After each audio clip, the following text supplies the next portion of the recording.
The base is dropped on a new edition of soccer down here. It is a Wednesday. It is a match day in the Lamar Hunt U.S. Open Cup for Atlanta United. I am in Nashville. Game will kick off tonight at 8 o'clock Eastern time and maybe right at 8 o'clock Eastern time or a minute or two after. It'll be on ESPN Plus. It'll also be on 92.9 The Game. Mike Conti is almost en route or possibly en route this morning. We'll find out at 10 o'clock. You'll be able to join us for just a little bit. And we'll get ready for the match tonight. We'll also talk about the round of 32 that started last night. We'll look at the rest of the schedule for tonight. Get caught up on all the other news and such as well. Jarrett is very fired up about the South Georgia Tormenta Inter Miami game from last night. So we'll talk about that for sure, where South Georgia Tormenta outplayed Miami. I think according to Miami's manager as well, Phil Neville, he was not happy with some of the performances from his players and did not shy away from talking about that at all either. Some other news. I mean, Liverpool wins. They had to fight for it a little bit yesterday, so they keep pace in the Premier League. They still need some help now, although you do have a fresh injury possibility with Fabinho. We've got some other rumor and innuendo and such, and we'll get into all that this morning as we go. I want to keep Jarrett fired up. What happened with Tormenta in Miami last night, Jarrett? Well, John was watching it as well as a number of people on the Twitch pitch, I think, who were on the Discord. You came in yelling about it. That's why I said you were fired up. Well, I'm just saying I had witnesses. Tormenta came out of the gates, took Miami's face and dragged it across a chain link fence. Well, that's rude. The only thing they did not do was put the ball in the back of the net in the first half, and you can thank Calendar. That was a player of the round performance in the first half from him, because he single-handedly kept Miami from getting their face stomped in. And I preface this by saying this is a Pro Tormenta show. We've been Pro Tormenta for a long time. We've talked to them for a long time, for years. We have. They are a League One team that, by all accounts, if you played that first half again, you took those same shots again, they should have blown an MLS team off the field. And here's the thing about the Pro Tormenta things. I don't want people to be confused if you're coming to us a little bit later. We've talked about what is being built in Statesboro and the stadium and the club and the W League side, and going from a second or a USL 2 team to having USL 1 and everything that's happening with the club. Look, we've also talked about on the field, on the pro side, the results hadn't matched that up until this year. And the results had been a little disappointing at times. But this year, it's very obvious that this is the best Tormenta squad ever assembled. And they've shown it in the Open Cup so far in their first two rounds, thoroughly outplaying Charleston and Birmingham, not winning cup sets by a fluke, like outplaying teams in USL Championship. And they put Charleston in hell. It was hilarious. Yeah, but I mean, the point is they outplayed Miami as well, an MLS team here. They didn't get the result, but you see different kinds of lower division teams in cup competitions. You see ones that defend, hang on, and pull some upsets, and it's a great story. This is not that. This is Tormenta going in and playing straight up with their best roster they've ever had against teams that are at a higher level on the pyramid than they are, and they're not backing down from it. They didn't go into Miami to sit back and defend. They took the game to enter Miami, and they should have had goals. Drake Callender was amazing with some of the saves he made. He was, and credit to some of the attacking pieces for Miami who didn't get too shook. So when they did get their moment at the end of the first half, they took it. They were clinical in those moments, and I give credit to the Miami attackers for the individuals the first goal. My mind just went blank because all I can think about is Robbie Robinson getting someone in a headlock. It was Lassiter. Ariel Lassiter. Okay. And who scored the second goal? Ariel Lassiter. Okay. Ariel Lassiter, who is I'm sorry, he scored the third goal. Okay. The second one was Robbie Robinson on a turnover where Tormenta did what they'd done all night, which was they played out of the back and they built up, and it was a misplaced ball, and then Miami took advantage of it. It was then it got weird because it's the Cup and people do weird things. Robbie Robinson, after scoring a goal, decided he wanted to get in a fight. It's always good. So then he gets and he ends up getting in a shouting match and a shoving match, and then he and a player from Tormenta put each other in headlocks because you know what I think about when I'm up 2-0 in a cup set where things aren't going great is I'm going to start a fight, get two guys sent off from each side, and maybe fire up the team that's been beating my ass off the score sheet. Yeah, you weren't really in cup set situation though with a 2-0 lead, but it's still stupid. Mm-hmm. No, yeah, but you don't want to you don't want to fire up a team that's been giving you trouble either, and start playing 10v10 where they've been stretching you out already. Yeah, but then you scored the third goal, so yes, but it did not really played out that way. The player who had 2 assists on the night was Indiana Vasilev, who spent time in Tormenta's academy back in the day. So, player from the Low Country. What else did you see in this one, John?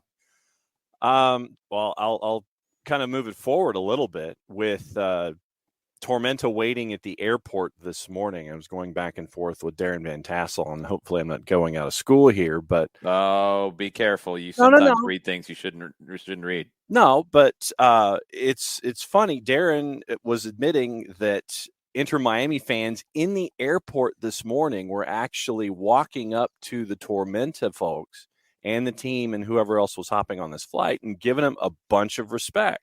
They were getting a lot of attention, a lot of respect from the Inter Miami fans in the airport this morning. And, Darren thought that was cool and surprising all at the same time. But when you have the effort that you put forth last night where you're absolutely on the front foot and not intimidated by what Inter Miami was putting out there, which according to Coach Neville wasn't a whole lot, you still had your opportunities. And it wouldn't surprise me if, what you have here is one of those shots across the bow. I think that once again, it's a reminder that just because somebody has a designation in parentheses off to the right doesn't mean that they can be a lesser opponent than you. And I think that, you had another one of those moments here in Open Cup last night where a team was not afraid. They went in, they did their thing. Unfortunately, they weren't clinical in the first half, and they weren't clinical in any of their chances. And it was moments. You had a turnover, 2 turnovers. You had Lassiter scoring in the first half, and then the first 5 minutes of the second half, you get that second goal. And so it's finishing your chances, especially up against higher competition, is key. Yeah, it's a single game. Let's be a little careful with the designation thing shot across the bow. It's a cup. That's the point. In a single game, anything can happen. Over a season, you're talking about 2 very differently resourced teams, but that's the magic of the cup, right? You come in and you outshoot Miami 14-7. You just took the game to them, even though they did have more of the ball, 58% of it, but you outshot them by double. You had more shots on target by double, 5 saves for Drake Callender. In a single game, anything can happen. And that's what's so impressive about this tournament. And these are the stories that we need. This was the only lower division versus higher division matchup of the night. Now we've got a few of those tonight. We'll get into that as we go. A little bit more about Phil Neville and his comments afterwards. That's where I want to get into. You missed the quotes, because some people are taking their opinions about Phil Neville that have nothing to do with his job at Inter Miami and coloring what he had to say after the match here. This is what he said. I thought the performance was unacceptable about his team. Full credit to the opposition. They deserve to be in the next round. He also said, and this is from Alex Winley, who covers Miami for @5Reasons Sports, hosts the Heron outlet.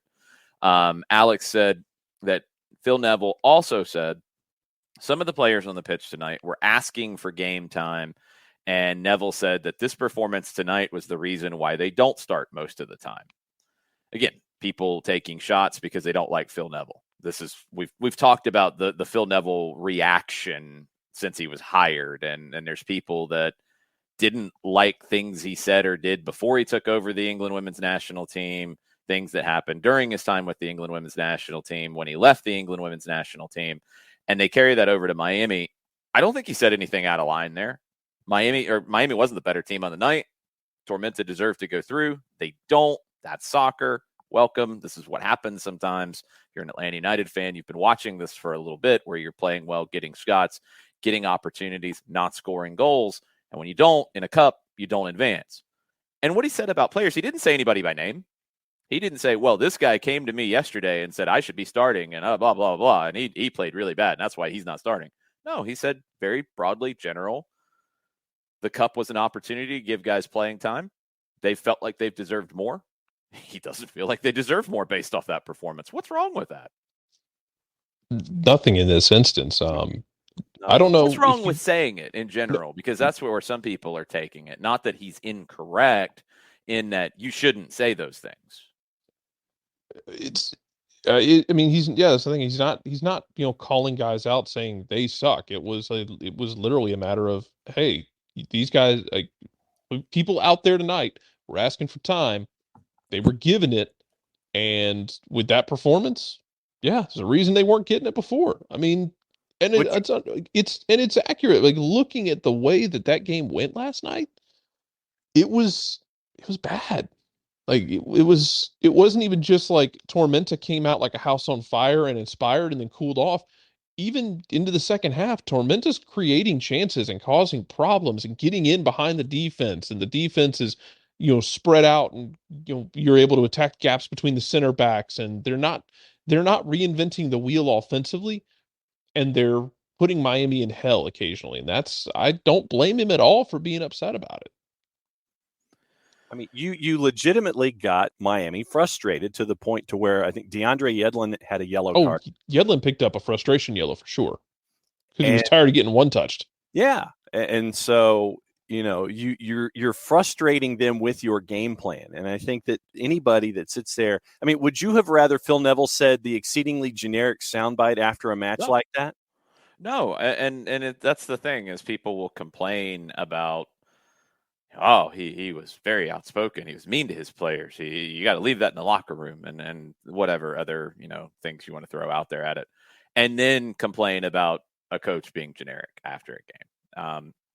He didn't call anybody out by name. He talked in generalities. I don't have a problem with anything Neville said, and I think he's correct in the way the game played out. They weren't good enough on the night, but they were to get the result and advance. This is, we knew coming into the season what Inter Miami was dealing with, and they've had some moments this year. I think they got a gem in Leonardo Campana and bringing him in. They've got some other nice young players. They've also got a roster that is not really built all that well because it was built that way in year one. There's work to do, and you don't have as much resources to do that work. So it's going to be a process over this year and next, I think, to really get Miami where they want to get them. And, Jared, they can just go sign James and everything will be fine. Please go sign James.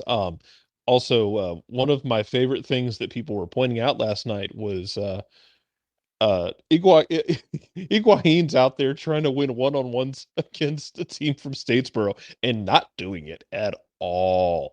Like, Tormenta's defenders were so well disciplined. They were just not letting him do a damn thing. Yep. I mean, when you get to that point in your career and you're battling injury and you're not playing consistently, you're not going to win those situations. So it's something that Miami's going to have to balance as they go. Can they actually make Gonzalo Higuain a super sub? Because Campana is the better player. Again, it's Open Cup, and we saw this around the games last night where some teams are able to take this more seriously. Some teams are literally not able to take it as seriously because of injuries and other things. Some choose not to take it as seriously, and we saw different lineups everywhere. Miami's lineup last night, a mix. I mean, again, you had some guys who have said they've wanted more playing time and they haven't really earned it. But you had Robert Taylor in there, who I like. You had Ariel Lassiter with 2 goals, who's been playing a good bit. McVeigh started, who's been playing consistently. Yedlin. Jovan Jones had not been playing. Jairo Quinteros has played a decent bit. Drake Callender's playing because Marsman is out. Mo Adams is playing a pretty good bit for Miami right now. Emerson Rodriguez was expected to play more. Didn't play great here. Higuain was expected to be the starter. Got hurt. Campana gets hot. Kind of a mixed bag with what Miami threw out. It was not a mixed bag in some of the other games. Philadelphia, definitely not a mixed bag with their lineup. They go to Orlando. They keep it scoreless through the first half and then give up 2 early second half goals. They get 1 back through Stuart Finley in the 77th, but Orlando advances.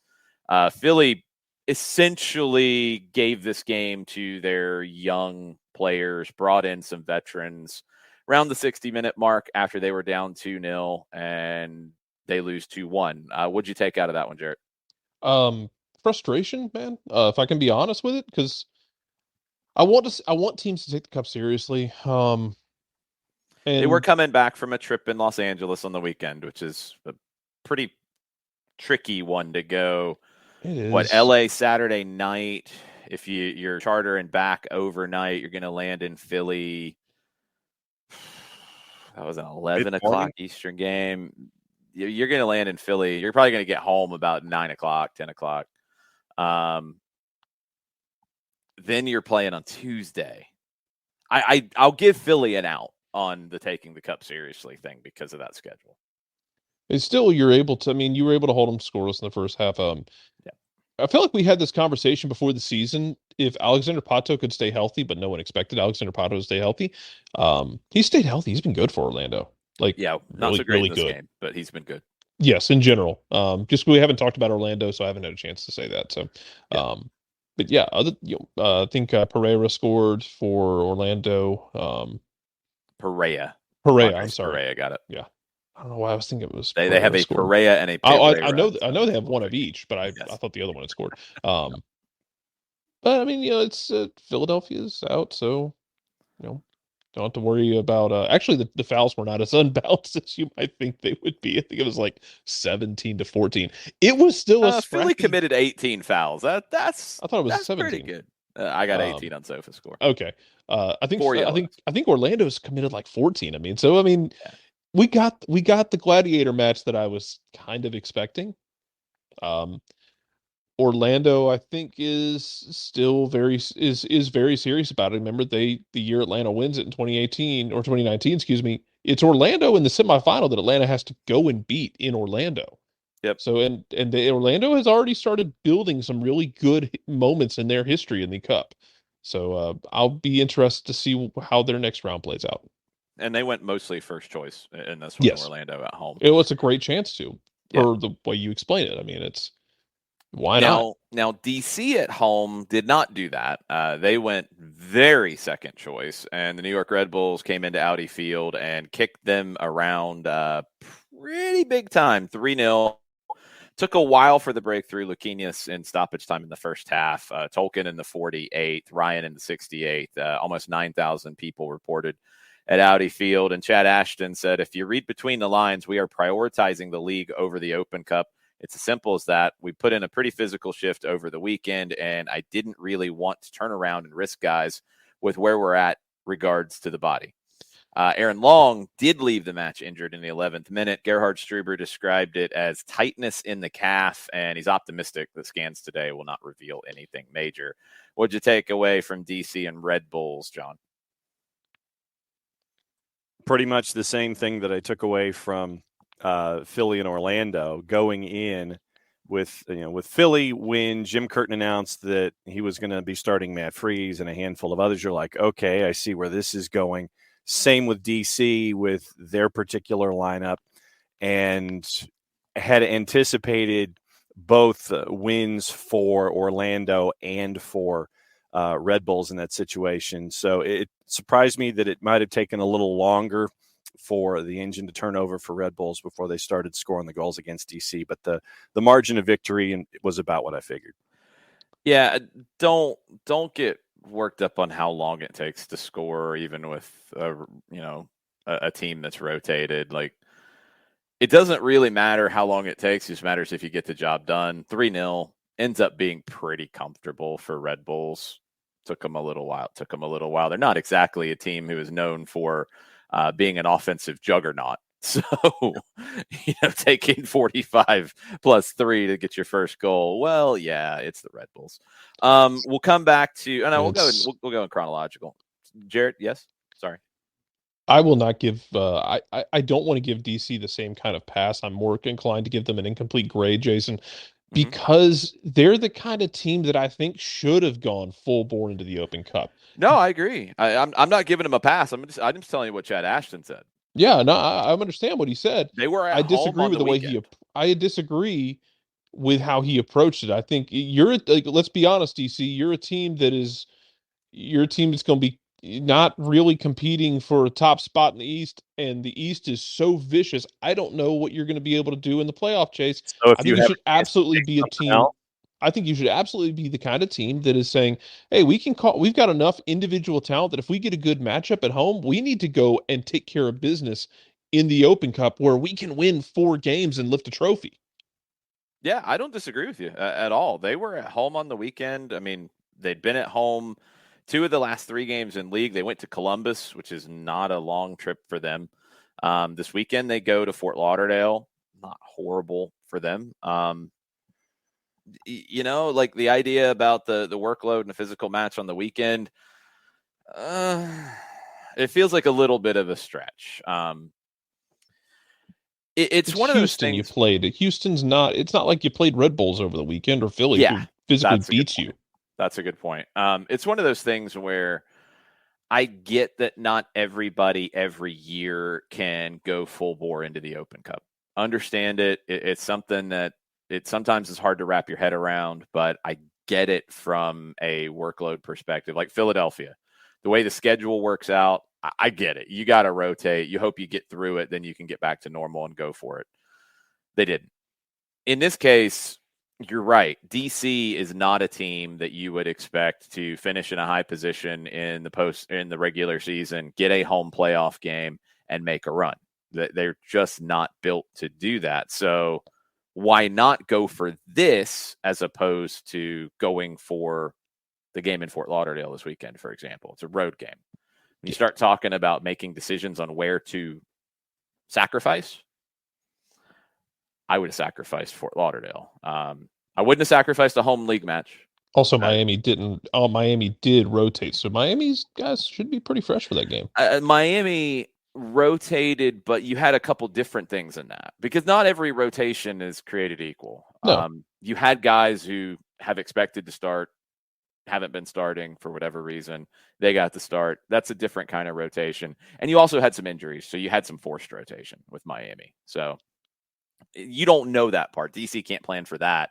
But DC can say, we're going to prioritize a home Open Cup game over a road league game when we're not expected to win the league, but we could win the Open Cup. And if anybody's going to get that, it's DC United, who won it in 2013 when they were one of the best or one of the worst teams ever in MLS. They literally did this before. They won 3 games. They won more games in Open Cup than regular season that year in 2013. It was insanity. Let's move ahead to the next one on the board. It was an all USL championship matchup. Detroit City and Lou City, 2 early goals. Then they win a stalemate. Louisville City wins 4-2 on penalties. What'd you take away from this one, John? You gotta, man. I mean, it was a great environment. Obviously I had the sound down on that one, but I was sound up on others. But obviously you had the sound down on that one. Were you worried about the naughty language? Yes, I was actually. I'm sure. Worried about the naughty language and perhaps naughty visuals that really weren't shown a whole lot. And there were a lot of tight shots in the coverage. Yeah. Wonder why that could have been the case. Mm-hmm. A lot of action shots, a lot of tight shots on the field. Yeah. But no, it was really, for me, it was one of those where you had 2 of the top teams going after each other in the USL Championship, and you expected something like this. You expected a match like this because if both of these teams are going to be chasing after an Eastern Conference championship, then this is the kind of match that you're going to get. And you got it for 120 minutes this time. You went into penalties, and it was, Morton came up big in one, saving one early, and then when Detroit City had the chance to continue the penalty kick shootout, you sky it and it's over.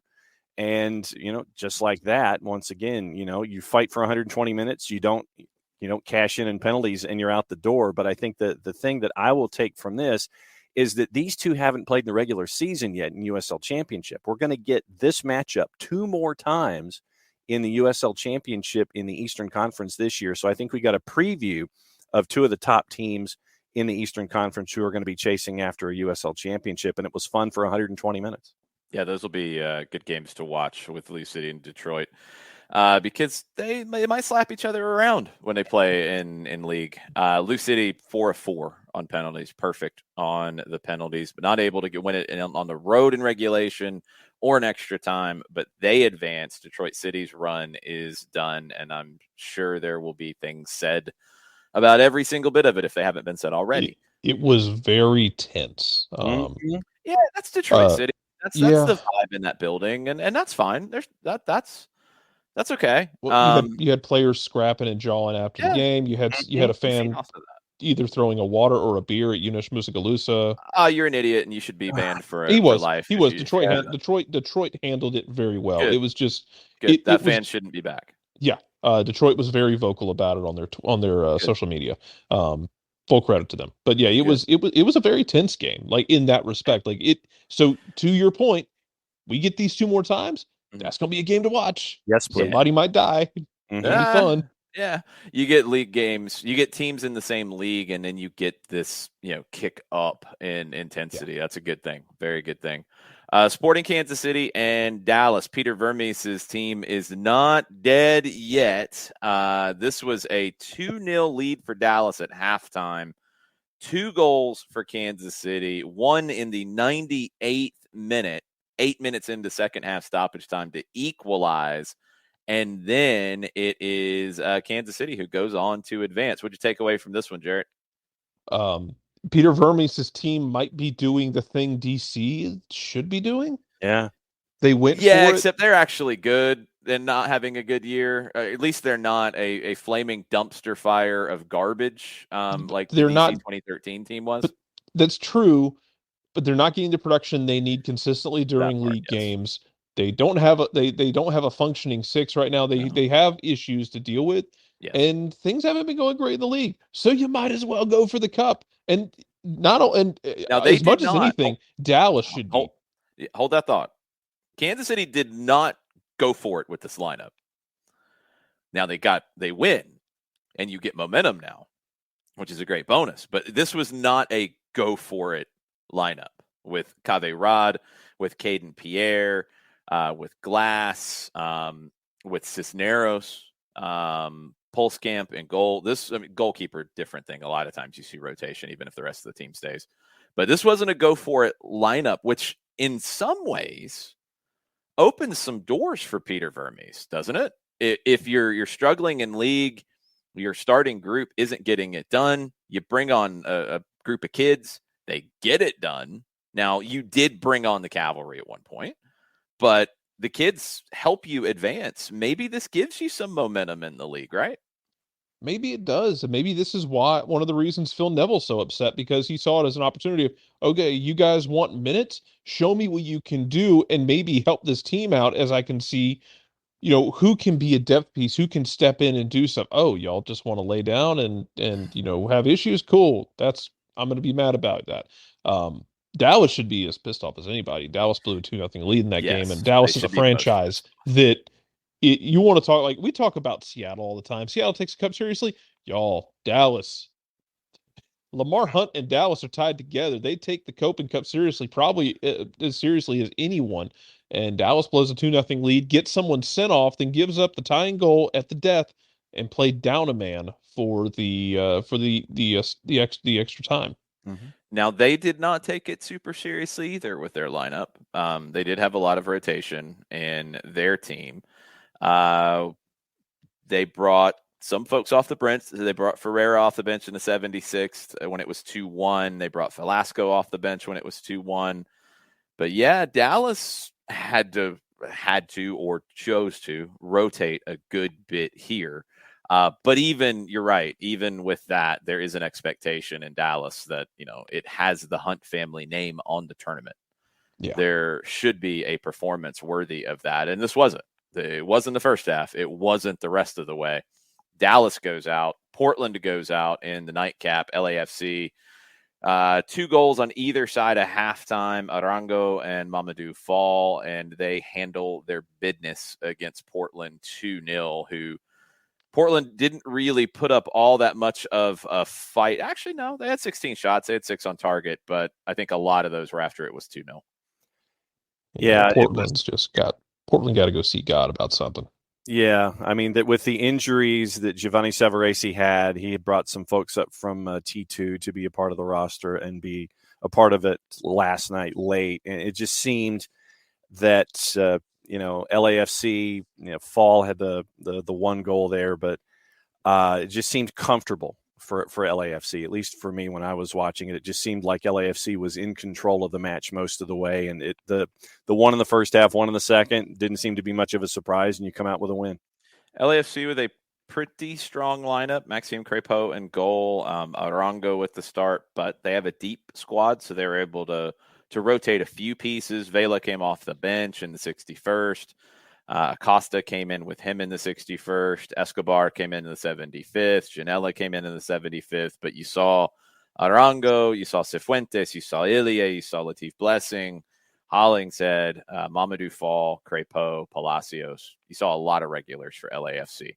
So tonight in the Open Cup, this is what we got on the board. 6:30, Richmond Kickers and Charlotte FC from City Stadium in Richmond. New England Revolution hosting Cincinnati at 7 o'clock. New York City hosting Rochester, New York FC, the remnants of the Rochester Raging Rhinos. That's at 7 o'clock at St. John's. Atlanta United at Nashville starting at 8. Colorado at Minnesota starting at 8. Northern Colorado Hailstorm at Union Omaha starting at 8. San Antonio at Houston at 8:30. 10 o'clock San Jose at Seattle. Remember their last league game. That could be a fun one. 10:30 LA Galaxy at California United Strikers of NISA. And 10:30 as well, Phoenix Rising at Sacramento Republic. What do you think, John, is going to be the most interesting game outside of Nashville? Wasn't that good of a question. No, well, I mean, obviously, I appreciate the sell, but man. Well, because Shawn Michaels in the Hulk Hogan match at SummerSlam, pretty much, or the Ric Flair match at the career. Or any stunner, that was actually any stunner selling. ever it was sold the Hulk by Hogan The Rock. Exaggerated selling. Yes. Obviously, you're drawn to Seattle and San Jose for me. That's one. Then I'm looking at the last one of the last ones on the board with Sacramento and Phoenix, and with the 2 USL championship teams going at it, because a lot of folks had anticipated that Rick Johnson, Phoenix Rising, would be chasing after the lead in the Western Conference, and it's been a bit of a slog for them so far. They've caught fire recently. They knocked off San Antonio last weekend. And it seems like they're finally waking up and being the team that a lot of folks are anticipating. You're going up to Sacramento against a tough team so far in Sacramento Republic. So I'm looking at the late game, and then of course you can't really ignore anything involving a Copa Tejas. So San Antonio FC, one of the strong teams early in the West in USL Championship, going up against Houston Dynamo in MLS. So I'll go Houston, San Antonio, Seattle, San Jose, and then the late one with Sacramento and Phoenix. So do you have juice box numbers for entertainment purposes only? Yes, for 3, 6, 9 of the matchups. Yes. Okay. What do you have? So we can go through these quickly. Okay. I do not have one involving Charlotte and Richmond. So we'll go New England. Yeah, I didn't have that one either. I don't know why. What's going on, Richmond and Charlotte? What are you guys up to? New England and FC Cincinnati will start off there at 7 o'clock. The Revs are a -172. Your 90-minute draws a +309, and FC Cincinnati's a +388. Okay, Jared, I will ask you a couple of questions. I need quick reactions from you. New England, do they heavily rotate their lineup? Yes. Does Cincinnati? Yes.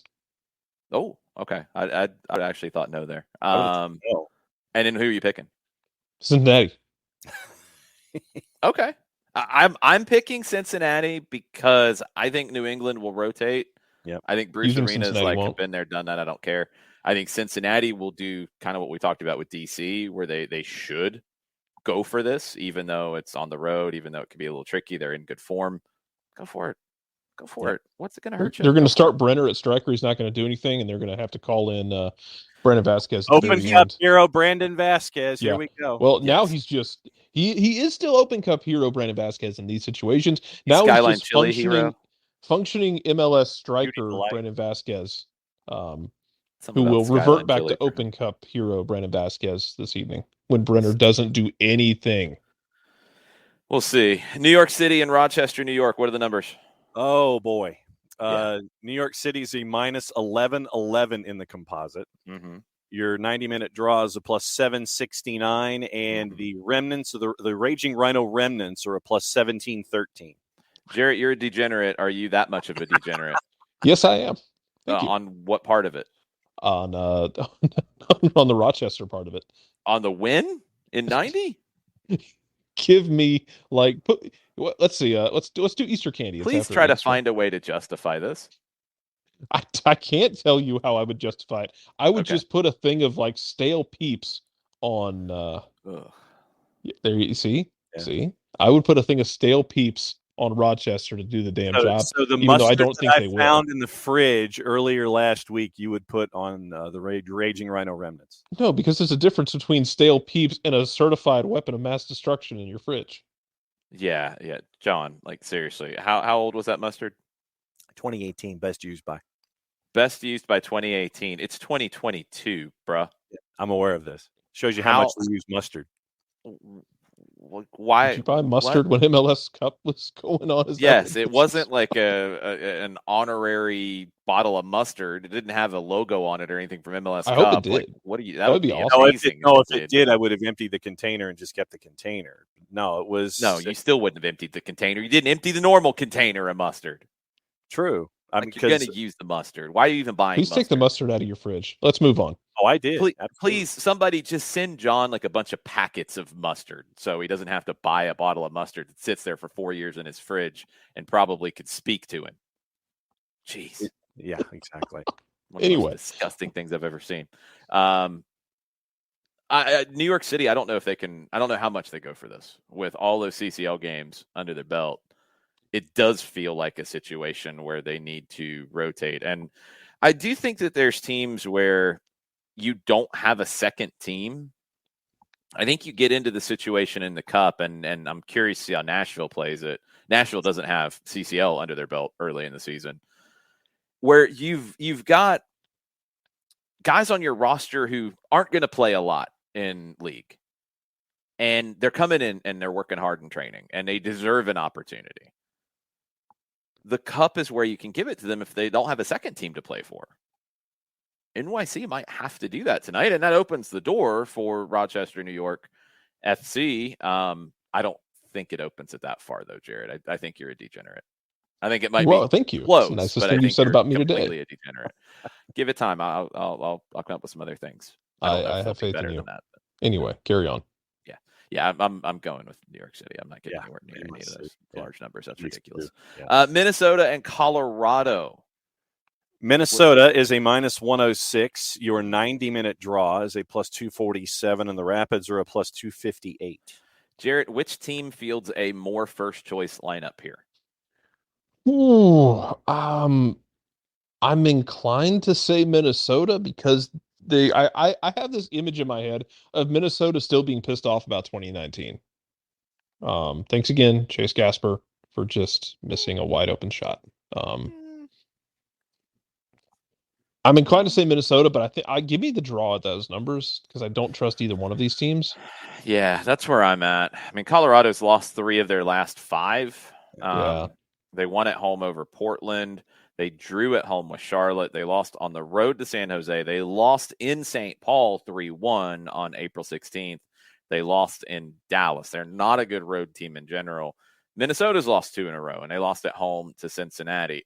I think Minnesota gets through. I don't think they do it 90. I think they've got to suffer for it, but I think they find a way through. I would go draw as well. Yeah, I'll go draw. Is anybody surprised by that? We've all picked a draw, John. You don't get to use that in those situations. Oh man, not allowed. I was Union Omaha and Northern Colorado USL League 1 battle, the Hailstorm and the Owls. What are the numbers?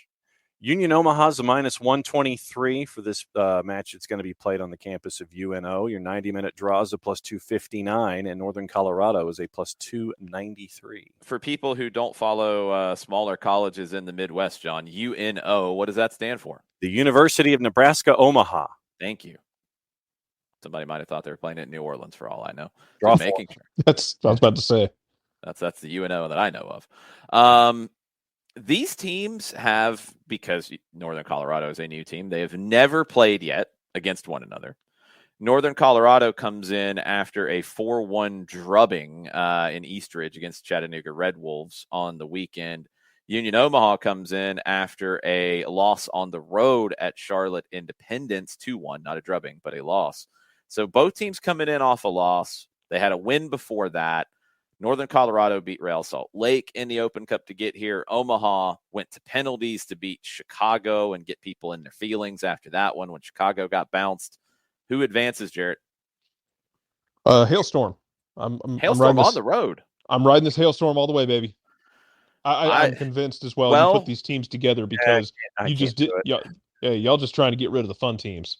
Well, the player, and I'm going to make sure I give him his proper credit, who had one of the most impressive things I've ever seen in a match, Irvin Pottera, with the elbow and then the spinning back fist with the other hand. He will be back. He was sent off in their first game against Colorado Springs Switchbacks. He'll be back for this one. Can he do another two-piece? I think he will do the flying spinning kick from Street Fighter 2. Yeah, he might as well. I'd be entertained if he did that. Yes. I don't think Northern Colorado wins. I think Omaha wins. I think they're a better team. Well, yeah, Northern Colorado because of the game. It's first match for Union Omaha in almost 2 weeks, so they've had time to rest up. So I've got to go with Union Omaha. The travel catches up with Eamon Zayed and your Northern Colorado Hailstorm. Union Omaha with the win. I think Northern Colorado comes in and parks every bus they can find in the city of Omaha, and it's not quite enough. I think they hold on for a while, and yes, probably a spinning heel kick of some sort happens, and they end up losing in regulation.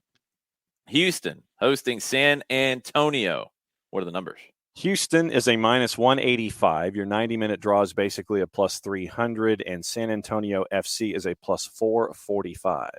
So San Antonio comes in, they lost at Phoenix on the 7th, but they come in before that with, including Open Cup, 6 wins in a row before the loss in Phoenix. So they are in good form, even though they come in off a loss. Houston, not in good form. They've lost 3 in a row.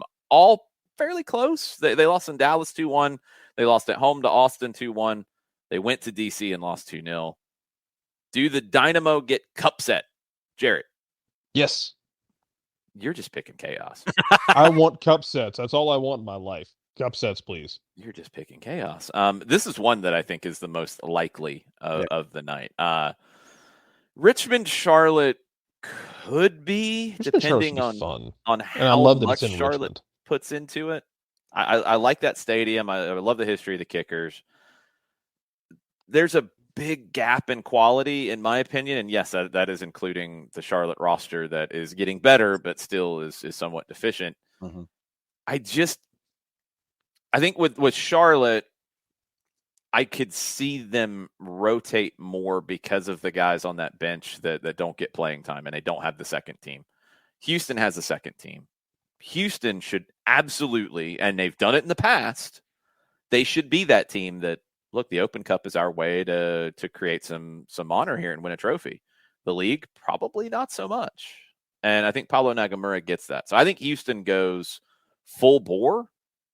If they do, I think they win. If they don't, if they have, let me set the bar at 3 guys who've started 2 games or less. If they have 3 guys in the lineup who've started 2 games or less, they lose to San Antonio. If they go first choice, they win. I'll posit to that theory, but yeah, this one for me would be the cup set. I think it might take a while, but I think San Antonio FC gets it done if your theory is applied. Yes. Okay, so but if Houston goes first choice, you are not taking San Antonio. Correct. Okay. Yeah. I think even if Charlotte rotates, they still have a wider talent margin. I think, for example, to break that down, San Antonio is better than Richmond. Yes. It's USL Championship versus USL League One, but I think when you look at the rosters, San Antonio is a better team. So they can make it tighter. Richmond is going to need one of those special performances to beat Charlotte, in my opinion. Jarrett, your Quakes go to Seattle. They are, I got a plus 300 on the Quakes here. Seattle minus 133. Does San Jose, with an interim manager, does the interim manager, Alex Covello, say, this is my time, this is my opportunity to show that I should get a long-term job. I'm going to go and advance in the U.S. Open Cup. Does he advance? He tries. He tries. He does not. You think Seattle is shaking off the hangover? I think Seattle rotated so much over the weekend in their game in Dallas. I think they run a first choice or mostly first choice out here and go get the job done. I am actually not convinced of that, but we'll see. We'll see. I think Seattle's going to make a hard run at this cup and go for, hey, we got 2 trophies this year, y'all, before we even get to MLS Cup playoffs. I don't know if they do. I'm going with San Jose here. I think San Jose's got nothing to lose, and I think Seattle might still be like, yeah, we're cool, we're good, we're cool, good. Yeah, we're cool. They got a CONCACAF Champions League. Yeah, they're cool. Yeah, we're cool. We're good. They're cool. I think they're going to chill, and I think they're going to lose. Yeah, I'll go with San Jose in this one also. I like the notion that it's going to be all in for the Quakes and proving your worth. Giant home dog, California United Strikers hosting LA Galaxy. I got plus 1,200 on the Strikers. Galaxy minus 1,000. The game's being played where Orange County FC plays. There's a NISA team versus a MLS team. I do not expect the Galaxy to play a first choice. I don't think it matters. Jarrett, are you a complete degenerate or just a partial degenerate? Just a partial degenerate because of LA Galaxy's defense. Even if they start to rotate guys in this game, they have been drilled so well defensively. I think they'll be okay. As I say that, watch this be the one that I get wrong. Anything can happen. Anything can happen. The Strikers do come in 3 games in a row in NISA with wins. They went to Rochester and beat Flower City Union on the 4th, so they've got a full week to prepare. Their game with Valley United got postponed. It's NISA. I have no idea why that got postponed. I don't know if I want to know. They went to Syracuse and won on the 1st. So they went to Syracuse and Rochester and did a double dip with wins. That's impressive. They beat Bay Cities before that. They beat FC Tucson to get here in the Cup. They beat LA Force before that. They beat San Fernando Valley in the Cup to advance. They drew with Bay Cities. When was the last time this team lost? We're going back to October of last year in NISA, where they lost in Detroit to a team that's not even in the league anymore, Detroit City. They're a good team. But, John, are you a degenerate? Oh, no, not even at plus 2,200 or plus 2,400, which actually does exist. I'm not even a degenerate to go that much. Not even taking my 4-year-old mustard and applying it at plus 2,400. No chance. Stop talking about your 4-year-old mustard. You've thrown that away, right? It's upsetting. Oh, absolutely. Oh, no doubt. The second that I took the picture, I threw it away when I realized, oh my God, no. You didn't just put it in the trash and then leave it for a while before you took it outside of your domicile, right? Yeah, I mean, like immediately when you realize that, hey, I'm a complete crazy person for having 4-year-old mustard in here. Otherwise, I would probably still be smelling it in the kitchen. Yes. You weren't smelling it before. It had been there for 4 years, John. True, but you normally, if something stays in a garbage can for X amount of period of time, you learn that it will be odoriferous. But no, it is out the door. Gone. John, please don't try to teach anybody about smells or anything involving food. Just don't. Well, it's never going to end well for you. Oh no. But that 4-year-old mustard no longer exists in this domicile. Okay, well that's good. I still think it might explain some things from the past in previous editions of the show. Now I know. I am going to go. So not full degenerate, because I think the Galaxy get through. But if I'm looking for a degenerate pick of the night, you're thinking 90-minute draw. I'm thinking 90-minute draw, because I think the Galaxy look at this like, yeah. Hey, Galaxy 2, what's up? We'll have the guys on the bench. Los Dos is going to come in and not be able to dominate it. I think it goes to extra time. Hate to see it. I think it goes to extra time. That is my degenerate pick of the night.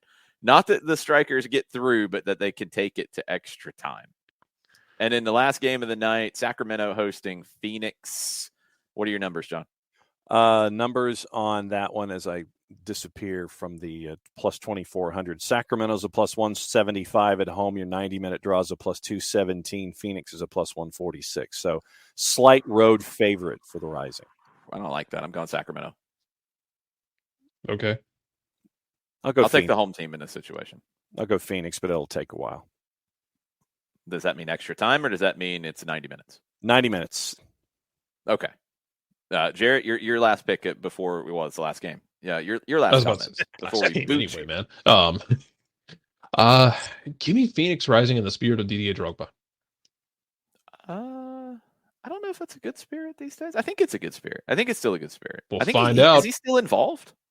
I don't know. Not that I'm aware of. Well, I don't think he sold his shares. Like, he was a partial owner, so that's all I was asking. I think he's still. I think he's still got a piece of the action. Yeah. Okay. Yes, then they do it for Didier Drogba, and they lose in my opinion. Jarrett thinks they win. Anything else you want to say, Jarrett, or are you coming back? I'm trying to come back. We'll see. You're trying to come back. We build up to tonight's matchup, and some more U.S. Open Cup magic tonight. This is a fun time. We'll see. We're going to talk about U.S. Open Cup magic with Mike Conti here in just a second, but Jarrett will maybe talk to you later then. You'll maybe talk to me later. Possibly, allegedly. Bye. Maybe. Let me get some mustard. There you go. Ugh.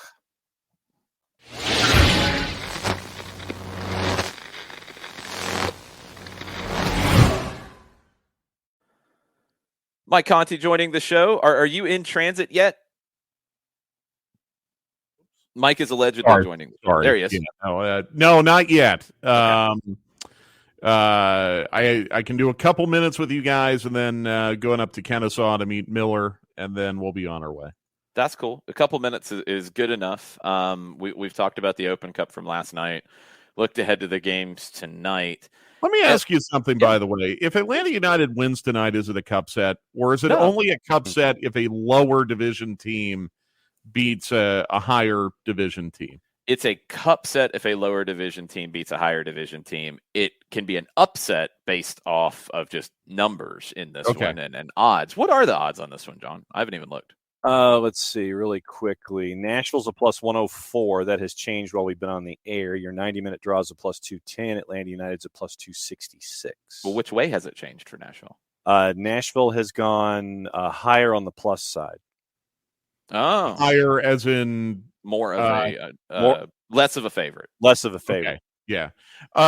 Look, I don't think we know what Nashville's selection is going to be tonight. No idea. And that, to me, I think presents a little bit of an opportunity if you would like to go beyond entertainment purposes on what we're talking about here.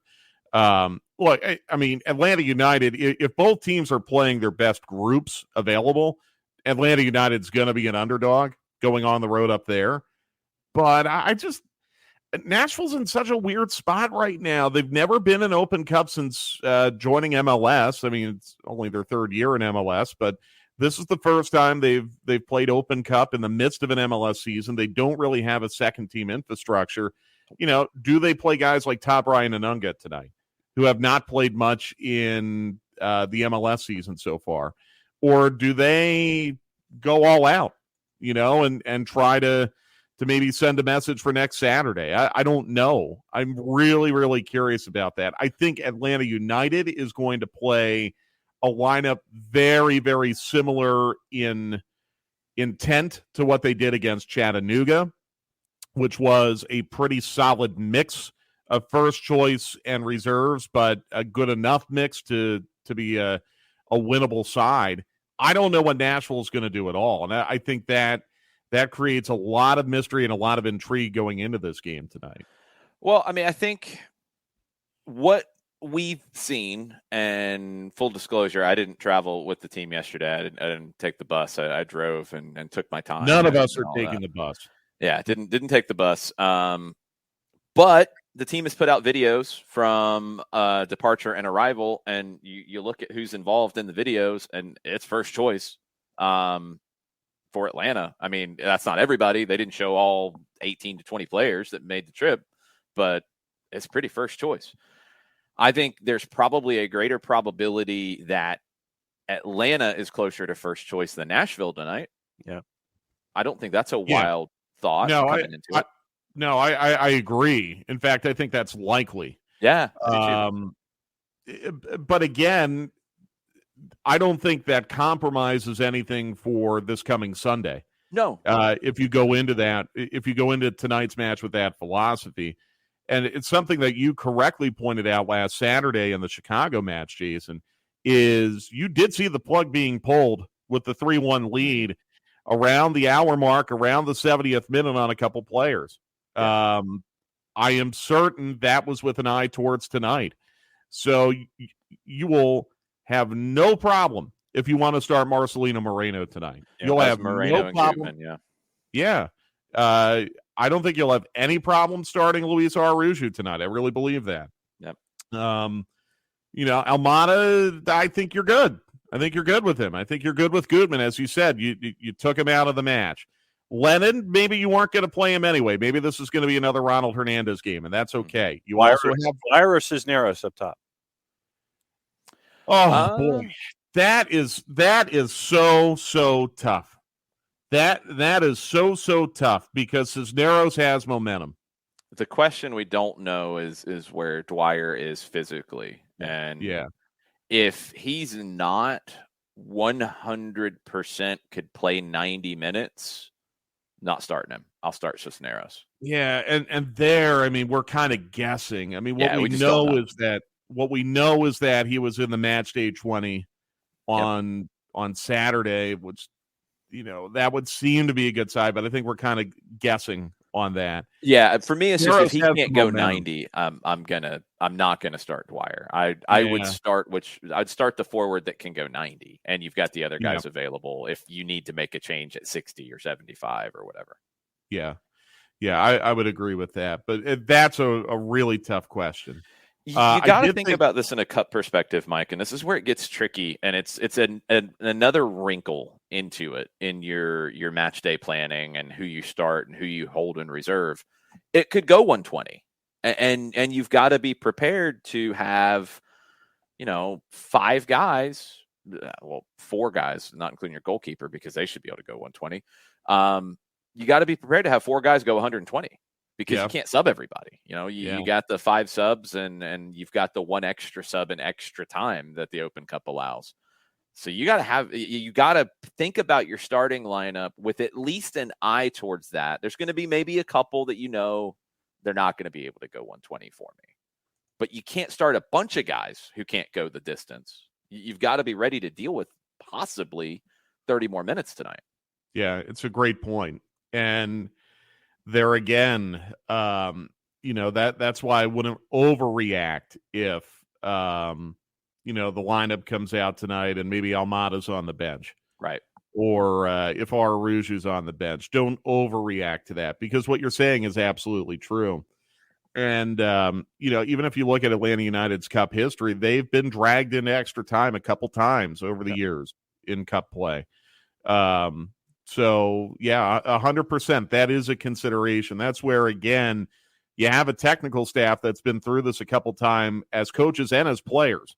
Yep. You know, so I am sure that is a reality that they are considering tonight, and it would make a lot of sense to be thinking in that direction, because I think this is going to be a low-scoring match. Again, not knowing exactly what Nashville is going to do from a lineup standpoint, we just know traditionally it's difficult to score multiple goals on Nashville. It has happened. Atlanta United has done it, but the way Nashville is set up, they're a little bit difficult to break down. Yeah. So if you're of the mindset that, you know, you feel like this could be a 1-1 type game at the end of 90 minutes or a scoreless game at the end of 90 minutes, you do have to balance those needs and those concerns. When you look at, I mean, the Open Cup in general, Mike, I don't know how much you've been kind of keeping an eye on everything heading to this particular point, but when you look at the Open Cup and the magic of the Open Cup, what have been some of your takeaways as we've gotten to the round of 32? You know, again, what I love is seeing the MLS teams matching up against second, third division teams. And I love seeing the second and third division teams play bravely. You know, as far as tonight is concerned, I do see, you know, really 4 opportunities for cup sets. And I wouldn't be shocked of those 4 opportunities if maybe we get 2. I think Charlotte going to Richmond really stands out to me as a cup set opportunity. Again, huge opportunity for Richmond. Mm-hmm. It'll be uncomfortable for Charlotte playing in that stadium and that facility. I think Rochester has a cup set opportunity. New York City's playing at St. John's tonight, I want to say. Yeah, and they've got so many games under their belt with CCL. Right. I just don't know how much. I think that's where, yes, I agree with you. I think Charlotte, we saw it against Greenville. They struggled. They needed time there. NYC, this is their first game, but they've got so many games under their belt, but they're playing teams further down the pyramid. And I think there's wider gaps in quality. So even with that, Richmond and Rochester, I give Richmond the better opportunity being at home, but they've got to be about as good as they can be. Yeah, to pull that but off. I think they can be. It's possible. The cup set opportunity that really stands out to me tonight is San Antonio at Houston. Yes.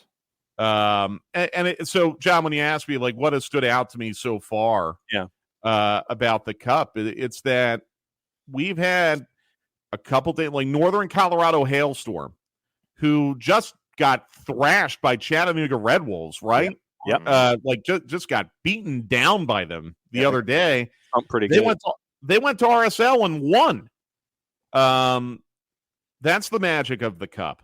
You know, when you get to a point where you almost have goalkeepers taking penalties in Louisville against St. Louis a couple weeks ago, that I feel like that happens at least once a year in this tournament, where you go 9 or 10 rounds deep at least into penalties.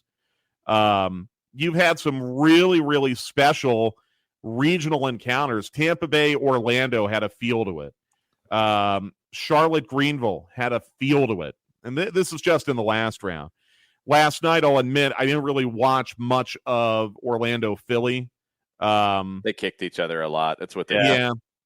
Well, it would probably be like that in a non-cup match, too. Yeah. I thought Tormenta, if Phil Neville's comments I thought were spot on.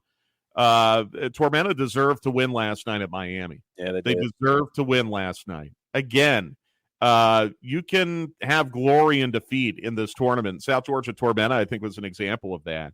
Team playing 2 tiers higher, 2 tiers above their weight class, and outplaying Inter Miami. And by the way, really voiding any opportunity for some of those Inter Miami reserves to get any future playing time. Yeah, and that's the thing, that's the dance that happens in this tournament. It can be a launching pad for players. And you look at somebody, it took him maybe an extra year. There's also COVID going on. Brandon Vasquez, who continually got opportunities even behind a player like Joseph Martinez because he performed in the Cup. And now he's parlayed that into finally a true starting spot, and he's delivering so far. It's for some, it can be that entry point. For somebody like in Atlanta, Ronald Hernandez, who is in a battle with a borderline national team player in Brooks Lennon. Hernandez started. Lennon was playing in a different position. Lennon can play a different position. So the door is always like ajar for Ronald Hernandez. I thought he played well against Chattanooga, but tonight is a really big test. If he gets the start and if he performs well, then that maybe changes the conversation a little bit. And you're going to the hot hand a bit at times if you're Gonzalo Pineda at right back. But also then it opens up the door maybe even more to play Lennon as a winger and move the other pieces around, especially when you got to rotate a Moreno, an Almada, an Araujo to keep them fresh as the schedule gets a little bit tighter as we go.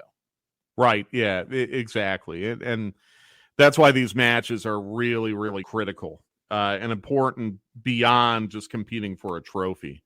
And, based on what we saw a couple weeks ago against Chattanooga, I have no doubt that a guy like Ronald Hernandez, if he plays again tonight, will rise to that opportunity.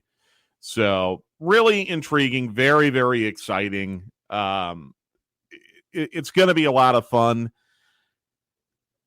I'm nervous about it because I don't love Atlanta United's chances in this match, especially if Nashville plays first choice, but anything can happen in Open Cup. And I do think the fact that Atlanta United does have an Open Cup midweek match under their belt might be maybe the slightest of advantages. I don't know, just because, that they've already had to go through this experience once. So maybe that would be the slightest of advantages. But it's going to be intriguing. It's going to be very, very difficult. It's a great test for Atlanta United. And, we'll just kind of have to see how it goes tonight.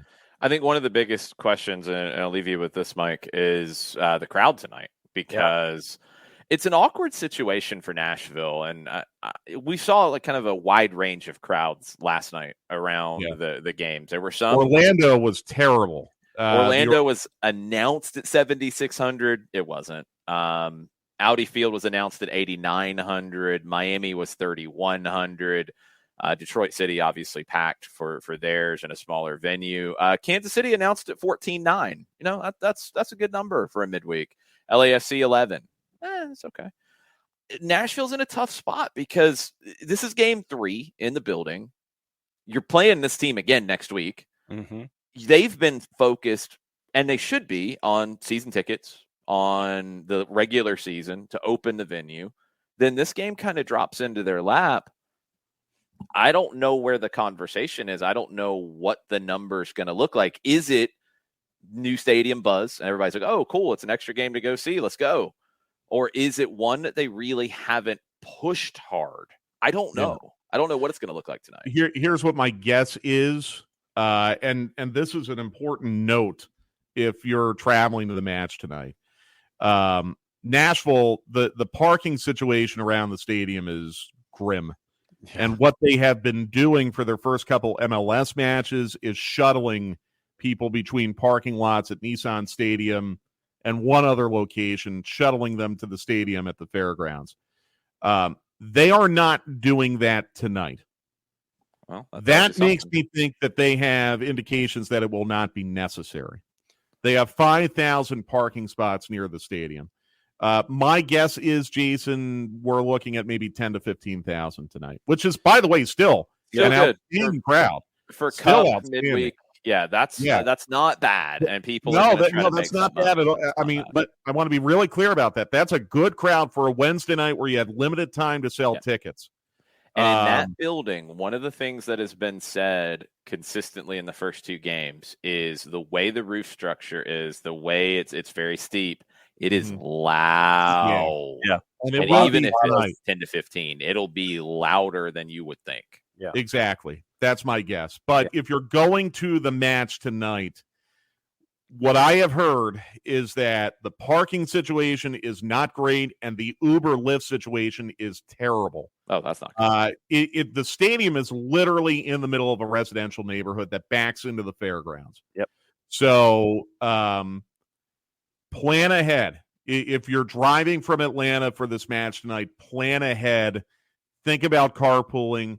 If you can buy parking in advance, I would advise that. I know we have our parking in advance. Just plan ahead. It's not the easiest stadium to get to. But again, the fact that they've canceled their parking shuttles for tonight makes me think they aren't expecting a close to capacity crowd where they would need that. We will see. Y'all be safe on the road. You going to be able to check in on stoppage time later?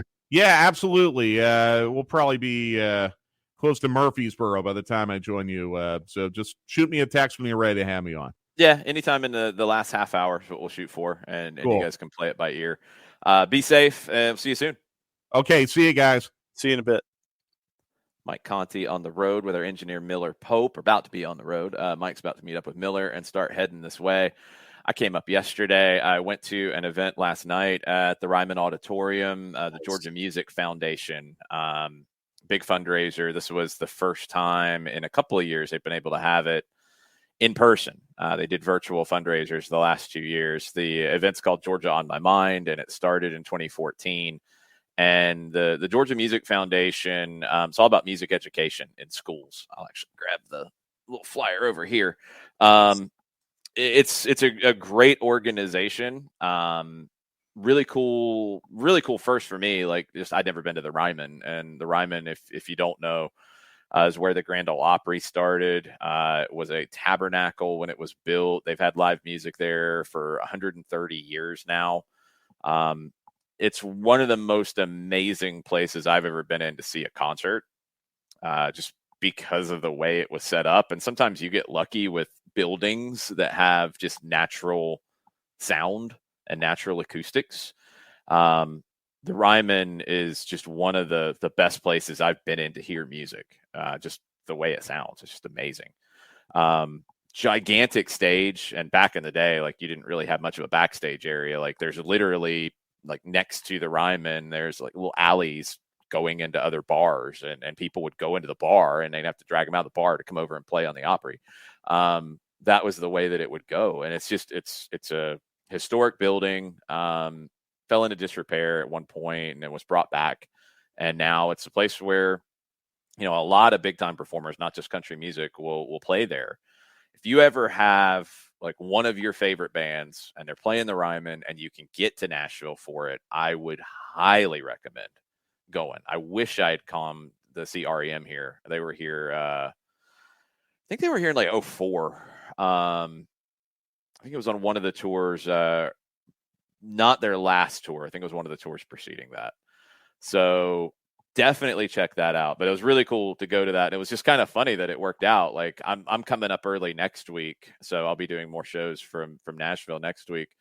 Taking a little bit of a vacation and playing tourist, going to some of the other, like, music history spots. But this just fell into my lap. That this event was going on originally when it was announced, or when the schedule came out. I'm like, man, I missed it by a week. That sucks. And then the Open Cup happens. I'm like, oh, wait a minute. I could go up a day early and go to that. Okay, yeah, I'm going to go to that. So it was very cool. And they had a band. I think one of the cooler things about the night was they had a band out on the plaza before it started, who is from Thomasville High School, stringonometry, and all 17, 18-year-olds who have benefited from music education in schools. Very cool. So it was very cool to see them, and just very cool to see a wide range of performers. Not sure what kind of music you guys are into, but you had a little bit of everybody here, and some artists that I didn't know that were just unbelievable. Katie Pruitt, somebody I'd never heard. Good grief, the voice on her, unbelievable. Amy Ray of the Indigo Girls was one of the hosts. Brent Cobb was a host as well. Amy Grant did a couple of songs, Georgia native. Almost everybody on it had ties to Georgia, so it was very, very cool. Butch Walker, if you're a alt rock guy, Marvelous 3, Butch Walker did a few songs, was awesome, just unbelievable. So very, very cool night. Cool to see the Ryman. That's what's fun about this trip. If you're a music buff, and again, not purely country. Lots of different music things going on in the Music City. Duh, that's what we're here for. All right, John, you got to tell us about our good friends over at Eliminize, and you will be accompanied by, I am going to go with Daydreaming this time. Okay. Eliminize Service, proud sponsors of everything SDH, and hopefully I have figured out the glare issue over my left shoulder for the QR code for those of you who are watching on Twitch. So, yeah, Abby told me that there was too much of a glare and you couldn't activate the QR code. So hopefully we have fixed the angle of the Eliminize billboard. Once again, right there, Eliminize Service QR code for those of you watching on Twitch. Hopefully glareless this time. For odor-free, clean, fresh air, one place you need to go. It's Eliminize Service. Deodorizing enclosed spaces like houses, apartments, and condos, creating a customized solution that eliminizes all organic odors, including those like pets, cigarettes, and food. Realtors and property managers use Eliminize Service to eliminate bad odors to help them sell or rent those homes that much faster. It's a turnkey process. It makes it easy to work with realtors and property managers. Kind of the environment we like that these days. A very green way to get rid of odors without any kind of toxic residue whatsoever. Different than our favorite masking agents that we have under the sink, because when you take out that masking agent, you spray it in the air, that's all it does. It just masks the odor. It doesn't attack the problem all the way down to the molecule like Eliminize does. Proven scientific formula that does just that. Pricing is easy one of two ways, either by the cubic foot or parts per million to come up with a price that's affordable for you. Offering results in 24 hours or less. If you have any other questions, frequently asked or otherwise, go to their website, eliminize.com, but do us a favor. After the .com, go /Atlanta so they know what part of the world that you are contacting them from. So your full homework assignment, ELIMINIZE.com /Atlanta, eliminize.com /Atlanta for odor-free, clean, fresh air. Eliminize Service, proud sponsors of everything SDH. Yeah, the Daydreaming track is a little more smooth jazz than I would have thought. It's not bad. No, it has been used before in this particular.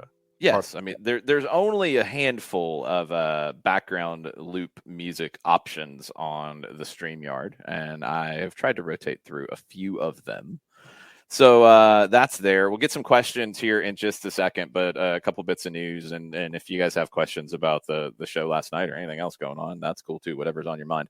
FIFA's disciplinary committee has announced that it will hear the Byron Castillo case, which could, I think it's unlikely based off what had been said about FIFA telling Ecuador they could play Byron Castillo, but it could jeopardize that. The Chilean FA lodged a complaint with the disciplinary committee of FIFA.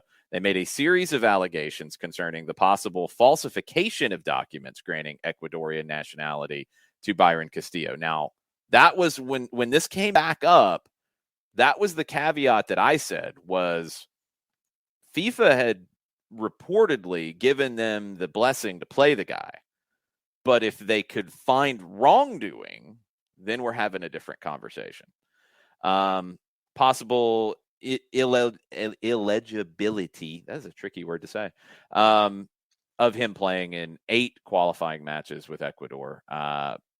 Bearing the above in mind, FIFA has decided to open disciplinary proceedings in relation to Byron Castillo. And with regard to the above mentioned matches, in this context, the Ecuadorian Federation, the Chilean Federation filed the complaint, and the Peruvian FA have been invited to submit their positions to the FIFA disciplinary committee. Now, I think Peru has been invited because they were in 5th in the table, and they could possibly move up. Yeah, that sounds right. To an automatic spot.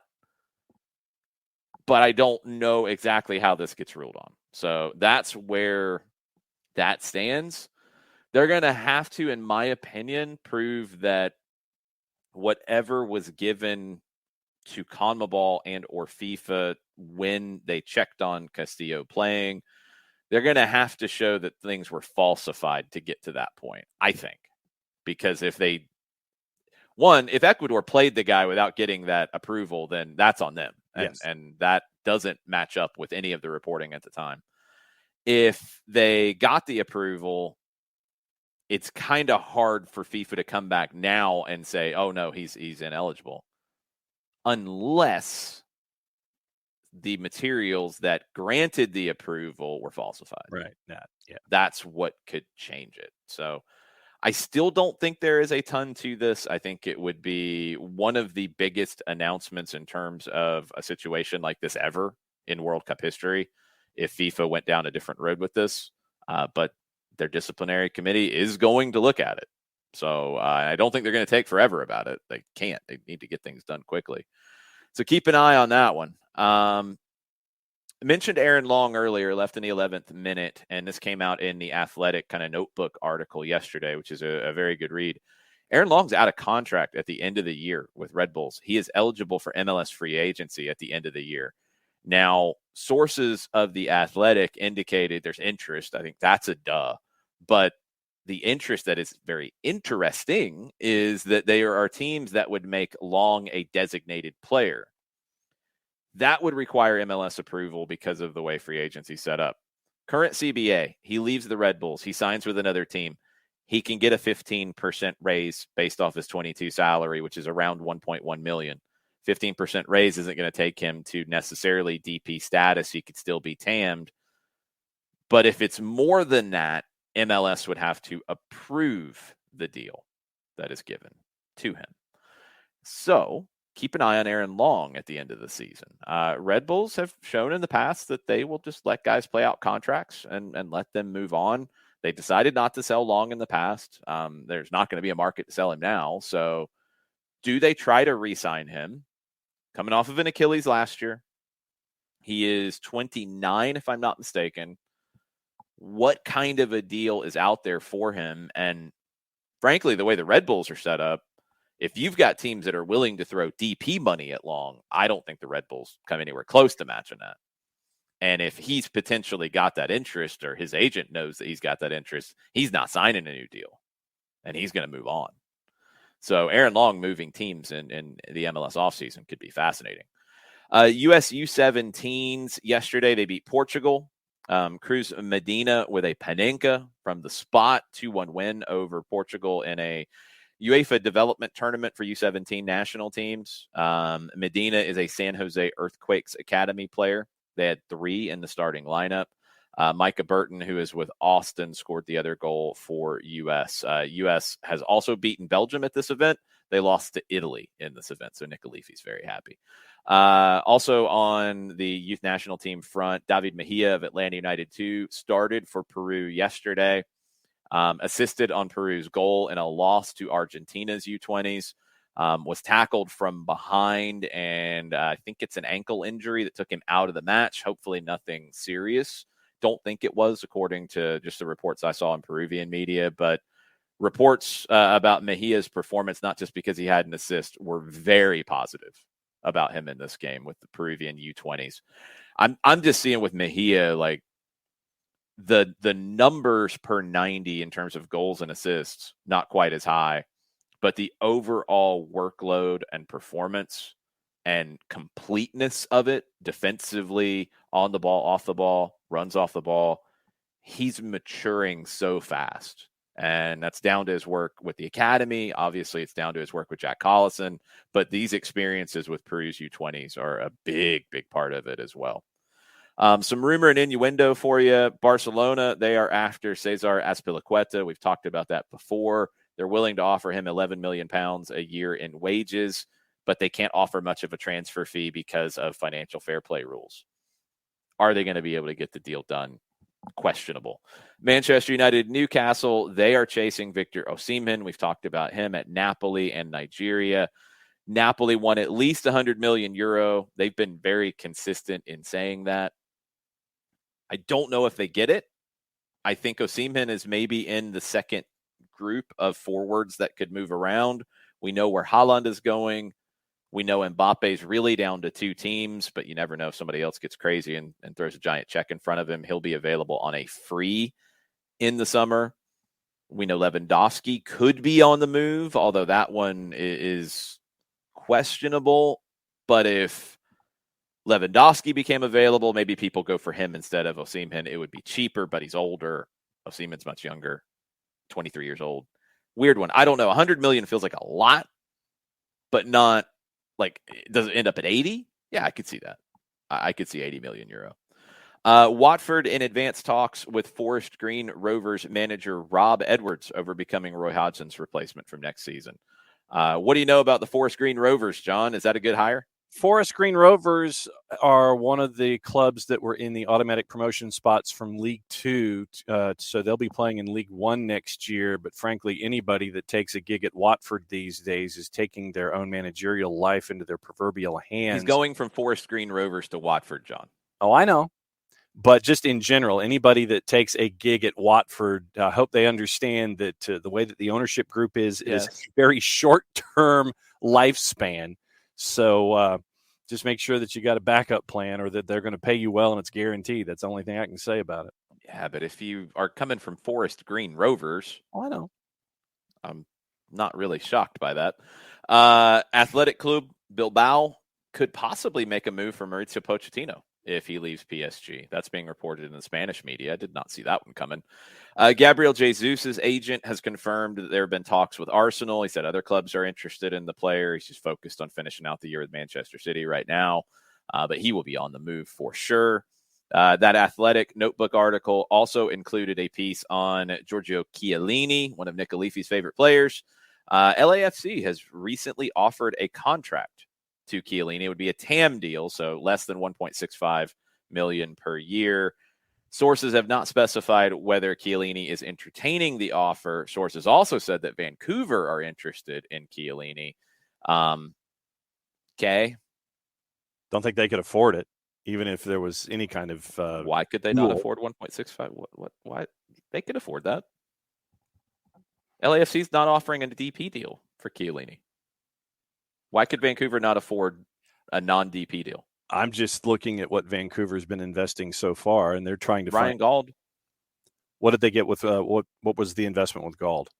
More than you're thinking. He's a designated player. I would think that the Chiellini would want more than just the contract. There'd have to be some other kinds of money. Why do you think that? I just. What other money? How incentives? What are you talking about? Incentives and other kinds of. He's 37. And how much is he going to get? Then so then let me pull the money away from it. If you had the choice of either Vancouver or LAFC, Vancouver calls, you pick up the phone and go, no thanks. You know, it's like thanks for calling. Click. LAFC calls, you sit there and go, okay, I'm interested in LAFC. Why would you go to Vancouver? Vancouver's a wonderful city, John. Why are you dismissing British Columbia and Vancouver? You are going to be revoked from your Canadian privileges. I am not myself revoking Vancouver. Canada's going to revoke you. I am trying to think of this from a bright lights, big city kind of a thing that Chiellini is used to from his time in Europe. Comparing, yes, you could be one of the big dogs in Vancouver. I get that. But Vancouver calls, LA calls. If you're Chiellini, who do you pick up the phone for, legitimately? I don't know. First off, I'm not offering him anything resembling 1.65 million a year. First off, like that's not happening if I'm in charge. There's no way, no chance. I'm not calling him. It's not even about being 37. It's about like what he's got in the tank, and I don't think he's got it. If he was 35, he was 34. If he was 39, I don't care. I don't think he suits the style of play in the league. I don't think it works. I think it's a failure no matter who signs him. Which is one reason why I don't know. I don't know why LAFC would do it unless they feel like he is the missing piece to winning a championship for them. That last. But who are you benching? That's the thing. Who are you benching? Who are you legitimately going to bench in that back line to play 37-year-old Chiellini? I don't know why LAFC would make an offer. I know why Vancouver would make an offer. He'd be an upgrade. I get that. I'm not saying he would go to Vancouver over LAFC, but like to act like Vancouver couldn't afford it because whatever you were trying to go with, or just not invest considering past investments. But they have invested some. No, that's false, John. They have invested some, and you're not talking about a designated player, massive transfer fee. You're talking about signing a guy on a free, and he's a TAM player. Yes, Vancouver could do that. Does he end up there? I don't know. If he goes to LAFC, he's not guaranteed to play every game. I wouldn't think. Yeah. He would be at Vancouver. Vancouver does have an Italian head coach, if that means anything to him. LAFC does not.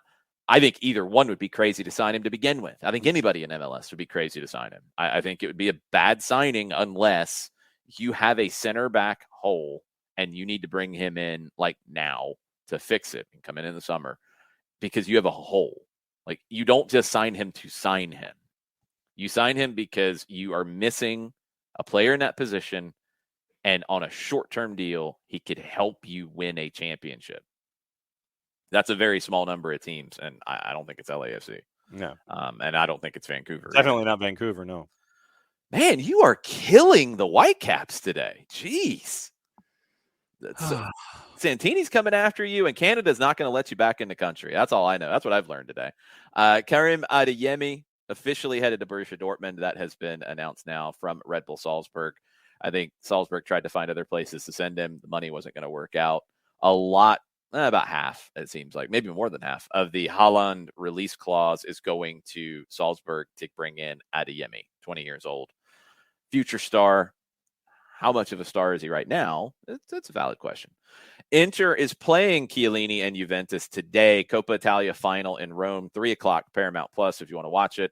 Last chance to win a trophy for Chiellini at Juve. Last chance for Paulo Dybala to win a trophy at Juve, and he might do it by beating the club he's going to sign with. That's kind of weird. That's a little awkward.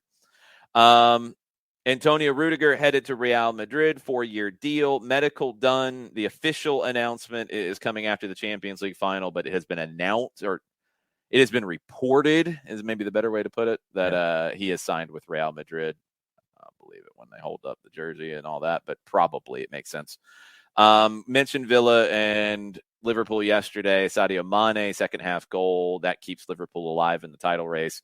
The hamstring injury for Fabinho is a concern, as you've got 2 league games left, an FA Cup final, and a Champions League final, all in pretty quick succession. And there is a very wild card possibility that if Manchester City and Liverpool finish level on points, and if the 3 or 4 other tie breaks, I don't have them in front of me, but they're all actually in play.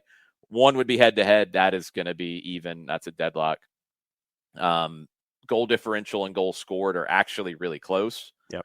There is a scenario where everything is deadlocked and they have to play a playoff match between Manchester City and Liverpool, and England would melt down because of that. Good grief.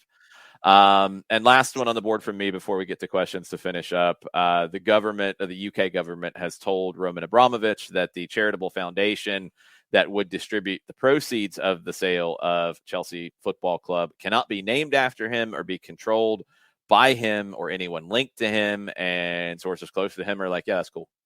So that's where things stand right now with all of that. Yeah. What do we have on the Twitch pitch? Well, just outside of people being shocked, I would hope, at your horrible mistreatment of the Vancouver Whitecaps. My Van slander? Is that what you're getting at? Jeez. Premier League. Have my Sounders. Just to there you go. Thank you, Vader. Right now, the way things stand, Manchester City, match in hand. They have one more win, 27-26. Goal difference right now is plus 68 to plus 65. Yeah, so that could get even. So you're looking at, if Manchester City wins today, and they are a rather decided favorite, they would go to 28 wins and 36 matches played. So there'd have to be like winning out by Liverpool and points lost by Manchester City for that tiebreaker to take effect. So it's level on points, level on goal difference, level on goals scored. That is what has to match up, and head-to-head, which would be even. They've both been 2-2. So the other 3 have to level out, obviously, the points, but the goal differential and goals scored have to be level as well to force a 39th game. Yep. Right now, both underdog. Exactly. Both teams have scored 89 goals so far this season, and goal difference is in the plus 60s, which is profoundly ridiculous. It would be amazing if that happened, and there's been no planning of any of it because it still takes a lot of things, but Liverpool has the FA Cup final on Saturday, Tuesday away to Southampton, Sunday home to Wolves, Sunday the 22nd, then the Champions League final Yeah, things get weird. It could get if it came to that, it would be really tough for Liverpool. Yes, with the additional games they have. City could probably handle it a little bit better. They are today away to Wolves. Mm-hmm. They are Sunday away to West Ham, and then the 22nd home to Aston Villa on the last day, where Stevie G could help his some former team out. Mm-hmm. Yeah. What do we have on the Twitch pitch? Real quick, one more piece of news. TalkSport is reporting that West Ham is offering Declan Rice an 8-year deal worth £200,000 a week in said deal. So that is on the table for Declan Rice. Did TalkSport ever apologize to Villarreal? Oh, good Lord, no. Okay, then I don't really. I'll find somebody else who's reporting something like that. Okay. Sorry, TalkSport. Let me go back to our Open Cup discussion. And sure. Pilgrim said that genuinely he didn't think that Miami initially gave Tormenta the respect they deserved. It happens. I mean, look, you walk into the game and, these guys are human beings. They know that this is a third division team. It just happens. You think you're maybe going to have an easier game of it. You see it at all levels where you're facing a team that you think you're better than. And at times you don't give them the respect that, deserve is maybe a tough one, but you don't give them the proper respect and take care of the business in front of you. You think it'll be a little bit easier for you than you planned on. And that's, if that's the way it went down, that's the way it goes down. They bounced back and they won. So, it's not like they blew it, but it was a lot harder than they expected it would be, and the performance wasn't good enough. And that might be a reason why. It might be a contributing factor to why it wasn't a good enough performance from the jump. Bart says that he thinks that Phil Neville is dealing with a roster that he didn't really build, trying to phase out players he didn't sign for those who actually want to play. Yeah, we touched on that. That was one that we touched on earlier. He didn't build the roster. He had a year last year where they started to overturn it. There's still work to do. I think Chris Henderson has done good work in this process, but it's not final yet. And they still have things they have to make this team better.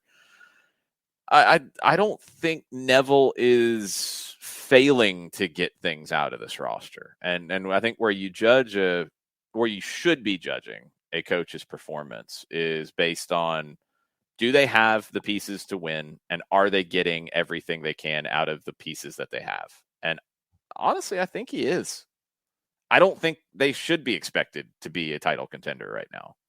I think he's getting everything he can out of that group, and that's a good job in my book. I think where clubs get themselves in trouble is where they have outsized expectations based off the roster that they've given to the manager. And when it's not good enough, and then the manager pays the price, usually that's a club, Manchester United, who is in that problem. If you don't give the manager enough pieces to work with, but you expect them to be the greatest contestant on Food Network's Chopped that you've ever seen, you're probably going to end up firing that coach, and that coach is probably going to go elsewhere and do well. In this case, I think Phil Neville's doing about what he can do with what he has to work with. They're going to need more time to fix it. Michael Valverde with an Atlanta United question specifically about Miles. Mm-hmm. Heard any news on the severity of the rupture or how the surgery went? No, they're not going to report on that. It's just, you don't know. Same with Brad. You just won't know until much further along in the process. I don't frankly know how soon you might know. I don't know. I don't think Achilles tears or ruptures are quite the same as ACLs, and that there is a wider range of severity when you go in to repair it. Maybe there is. There probably is. Again, I am not a doctor, and I'm not at a Holiday Inn Express, so I can't play that role for you today. That's never going to really be public, because you don't want to then increase the expectation that Miles Robinson could beat the odds and be back sooner than what an average Achilles recovery would be. you wait much further down the road to where, hey, it actually is looking possible. I mean, again, go back to Cam Akers for the LA Rams. They didn't really hype that up until pretty late in the process that, hey, he's beating all the odds, because you don't want to put the player in an uncomfortable situation and potentially affect their recovery. So I haven't heard anything. I'm not expecting to. Probably the next things we'll hear will be when they're spotted at the training ground doing things to the side and being active, or if Brad or Miles or Dylan say something about their recovery, or show videos on Instagram, stuff like that. So I don't think we'll hear anything from the club until you're much further along with an eye towards them rejoining the group pretty soon after you hear something. Folks were asking about what the lineup might look like tonight, and the focus was goalkeeper and whether Rocco would get the start or Bobby would get the start. Yeah, I don't know. I think in a normal situation, if Brad doesn't get injured, I think Bobby plays the cup games. Bobby doesn't have a ton of games with the first team, so you might feel like you need to continue to build that continuity with him. Especially now with Miles's injury, maybe it becomes even more important to have consistency in the voice, because Bobby's probably going to have to be even more vocal. It's not like Miles was super vocal, but Miles also knew where he needed to be, and he was there. So whoever's replacing him, there's going to need to be probably some vocal support for that person, and in general, probably a need for more vocal support across the board, because Brad's not there to help with it. So playing Bobby in that situation, I can completely understand it. I would love to get Rocco a game, because you never know when you might need him. As we're learning about never knows at this point. Jeez, this season. So I think my gut feeling is that Bobby gets the game because of not having a lot and now the Miles injury. But if Rocco started, I'm not surprised if Rocco gets the start either. I'm not surprised by that at all. It's just such a unique situation.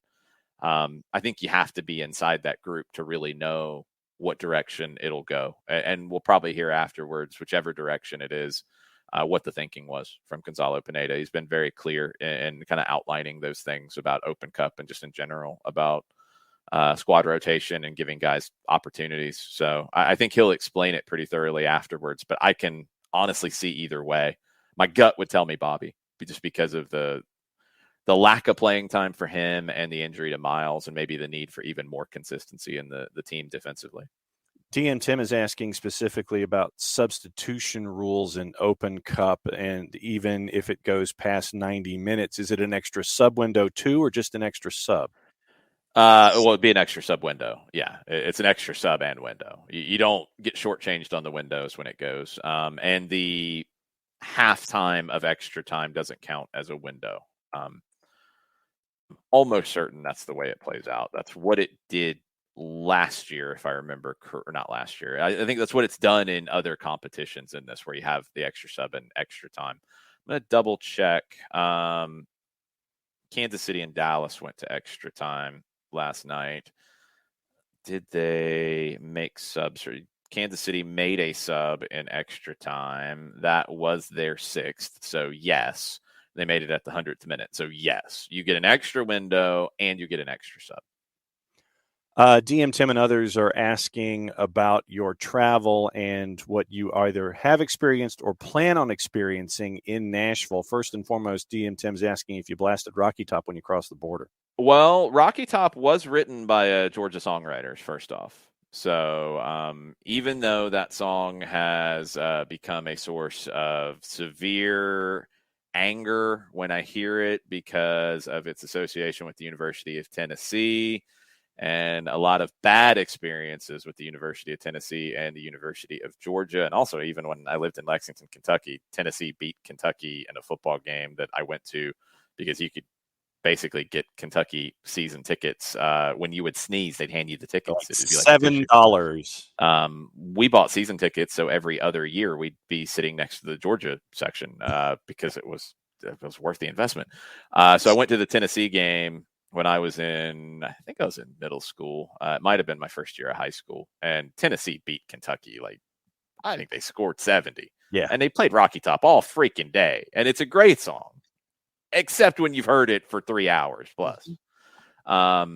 So, no, I would never blast Rocky Top at any point in my life. Sorry to the great Georgia songwriters who wrote it. But that part does bring me just a little bit of joy that it was Georgia songwriters who wrote Rocky Top, and Tennessee, needed some extra help there, and they took it and they claimed it. And now they've ruined it. Yeah, it's kind of like USC every time they run successful student body left for 3 yards, and you hear the Trojan chant with the horns every single time. It's nothing close to that because it's even worse because it's Tennessee. I don't like Tennessee. Remember this. If we're talking Georgia rivals, this Tennessee's the one for me that makes me angry. Oh, absolutely. Folks are wondering if you have in your plans things like Hattie B's, Robert's Western. I could go to Hattie B's down the street at home, and I don't like hot chicken. Sorry, Nashville. I apologize. I don't need a spicy contest. I don't need to eat something that's crazy spicy to eat it because it's crazy spicy. I don't mind crazy spicy food, but if I want chicken, I'm going to have chicken that is tasty rather than it's super hot. I don't like it that much. But I could go to Hattie B's in Atlanta. I'm not going to Hattie B's. I refuse. And Bart is asking, setting up things for next week. He's wondering what honky tonk that everyone's going to next week. Yeah, I don't know. I don't know what my plans are next week. I know I am going to the Grand Ole Opry next Friday. That was another one that I wanted to do. I grew up on country music. I think you guys know by now with me and music, I'm schizophrenic when it comes to music. Huge REM fan. Love hip hop, DJ hip hop and R&B and clubs.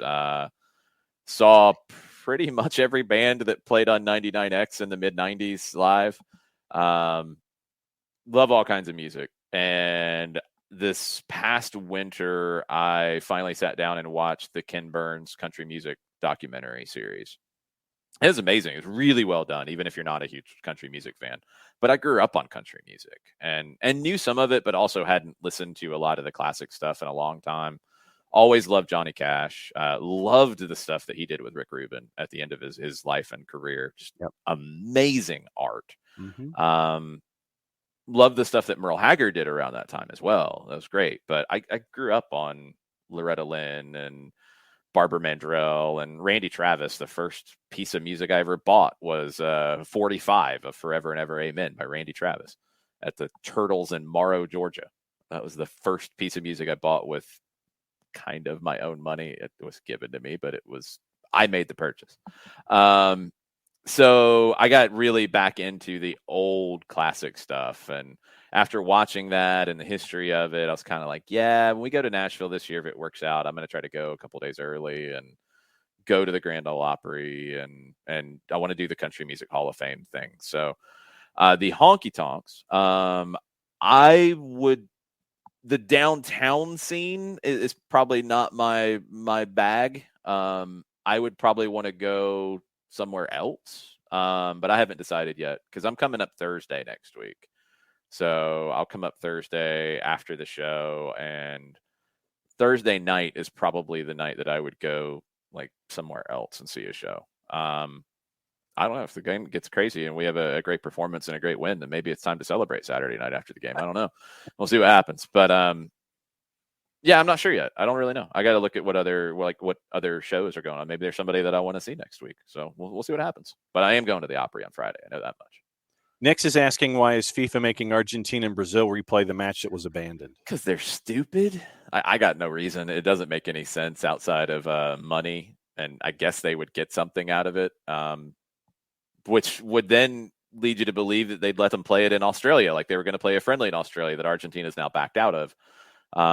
Just let that be the qualifier. It doesn't matter, does it? It's not going to affect anything. The draw's already done. It didn't affect anything for the table. It means nothing. If you're going to make them play it, let them go play it in a money grab. It's dumb. They shouldn't even have to play it. Dumb. They're making them do it because it's dumb. That's why.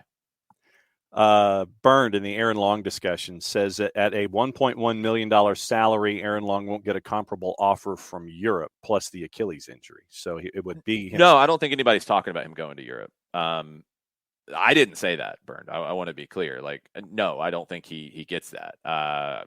He had his opportunity to go to Europe, and the Red Bulls didn't sell him. He's going to sign in MLS because if there are clubs that are willing to give him more than 1.6 to make him a designated player that could not be bought down, he's definitely going to stay in MLS. He had his opportunity. I want to say it was West Ham. There might have been at least one other, but I remember Red Bulls turning West Ham down with a transfer offer. And if I remember right, Aaron Long's representative or representatives or somebody representing his representatives were not happy and were vocal about it on the Bird app. So sign shorter deals, play out contracts. Long's going to play out his contract. And with the Walker Zimmerman contract here in Nashville, I think the market has been reset a little bit domestically. Also, it's just more money in the league. You know, you've got more money to say, hey, we're not going to go spend crazy money on a designated player. This guy would help us win games. Let's do it. I think it's a little high for a longer term deal. If you're giving him a 2-year deal, and again, you think you're in a window where you can win MLS Cup and you're not going to go spend stupid money. Sure. Could a Philadelphia do it? That's actually really intriguing. If Philly decided, and I don't know their contract situation with guys like Glesnes and Elliott and Finley, who's really third. If you lose Elliott or Glesnes, or you think you're going to lose them, I think Long's better. He's in a similar system. Could Philly say, man, he's the one that puts us over the top? They could. That'd be really interesting. But it sounds like there's at least one who's going to do it. I don't think Europe's in the cards for him. I think he lost that opportunity when the Red Bulls wouldn't sell him. Burn again, when we were discussing Chiellini, says that he doesn't think that Chiellini is a Steve Cherundolo requested signing. I have no idea, and I always will shy away from stuff like that because nobody knows unless Steve Cherundolo comes out and says, I want to sign him, or no, hey, front office, I don't want to sign him, which he's not going to do. So I don't know. It doesn't fit because honestly, I don't know why. Like, why would the front office push to sign him if the manager's not or doesn't care? Because he doesn't fit the LAFC profile. He isn't needed, I don't think. So it makes it even more unlikely to me that the front office would push it. So I don't know. None of it makes sense to me. Whoever is behind it, it makes no sense to me. Or when you go a step further into, where could that have started and who could have started it if it doesn't make any sense logically for the club or the manager to be pursuing it? Oh, the agent. That never happens. That never happens. That never happens with any publication to write things from the player or the agent, maybe dropping hints. Sources close to the player say. Or maybe other things. Now, this one, it was not specifically said that way, and I'm not saying the Athletics the only one to do this. Every outlet does this. But where would it be the most likely that this kind of source would originate from? The player side of it. Mm-hmm. So, yeah, I'm with you. I don't think he's needed from anybody involved with LAFC because he's not going to sell a bunch of tickets. So, like, why would you go down that road? Like, it doesn't fit anything. So, I am assuming that the conversation could have originated elsewhere than the club. We'll see. Katie Weaver asking, if Liverpool wins Champions League, does England get another slot? I.e., do Spurs have a shot at finishing 5th? No, because Liverpool would have qualified already. They don't get a bonus spot. I don't think that's never happened in the past. I don't believe. Unless I'm wrong. Maybe they could. UEFA's changed it so many times, I can't keep up with it. You would know. You're the England guy. And I'm thinking that just if it was somebody, if it's below those spots, if it's a team that's below, like say if Villarreal won and they were outside the. Yes, they would get in, but the question is, because this happened at another point, and who was it? I want to say it was Chelsea when they won it. When Di Matteo, right. I think they did not qualify already, and I think by winning it, they took somebody else's spot as opposed to there being an additional spot. I think that's correct. I think that logistic is right. Di Matteo and Chelsea were outside of the window. They won. They went into the slot. Everybody slid down one. I think. I want to say it might have been Spurs who got punished by that, actually. So I think that's the way it would have gone. You don't get an extra slot. I think the extra slot goes into the qualification process for other teams. Okay, Nick says if the team also finishes in the top 4 of the Premier League, the place cannot be transferred to the 5th place team. The 5th UCL spot only becomes valid if the winners of the season, champion, or Europa finish outside of the top 4. Yeah, I think it was Spurs who actually lost a spot by Chelsea winning the Champions League that year, if I remember right. Folks are wanting to know broadcast plans and if there's a full-time report. Full-time report tonight. We are not traveling back with the team, so we'll be on for an hour after the game. We'll keep you posted on all the other Open Cup games going on tonight as well. 7:30 Eastern time, Five Stripes Countdown, just after 8 o'clock. It could be 8:06. It might be like 8:02 or 3. Yeah, I think it's like 2 or 3. Something like that. It could be either one. It's going to be very quick after 8 o'clock for kickoff tonight, and then an hour of the full-time report afterwards.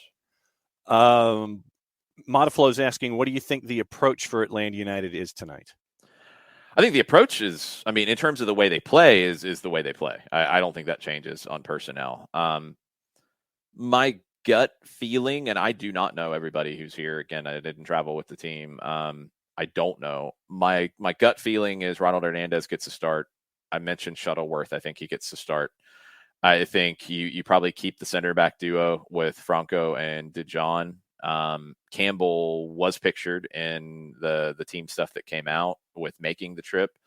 But I wouldn't expect he would be able to jump right back into the starting lineup unless he was closer than maybe we thought on the weekend. So I'd go DeJohn and Franco. Gutman, more than likely, because Wiley, potential ankle issue. I don't think it's anything to really worry about. I think it's minor, but my guess is Gutman gets it. Mike Ambrose would be a possibility, but I think Gutman gets it because he came out early. Midfield, Sosa is further along now. Is he ready to start? Do you want to look at him in that situation? Do you want to look at him paired with an Ibarra? You've seen him with Josetu, but not as much with Ibarra.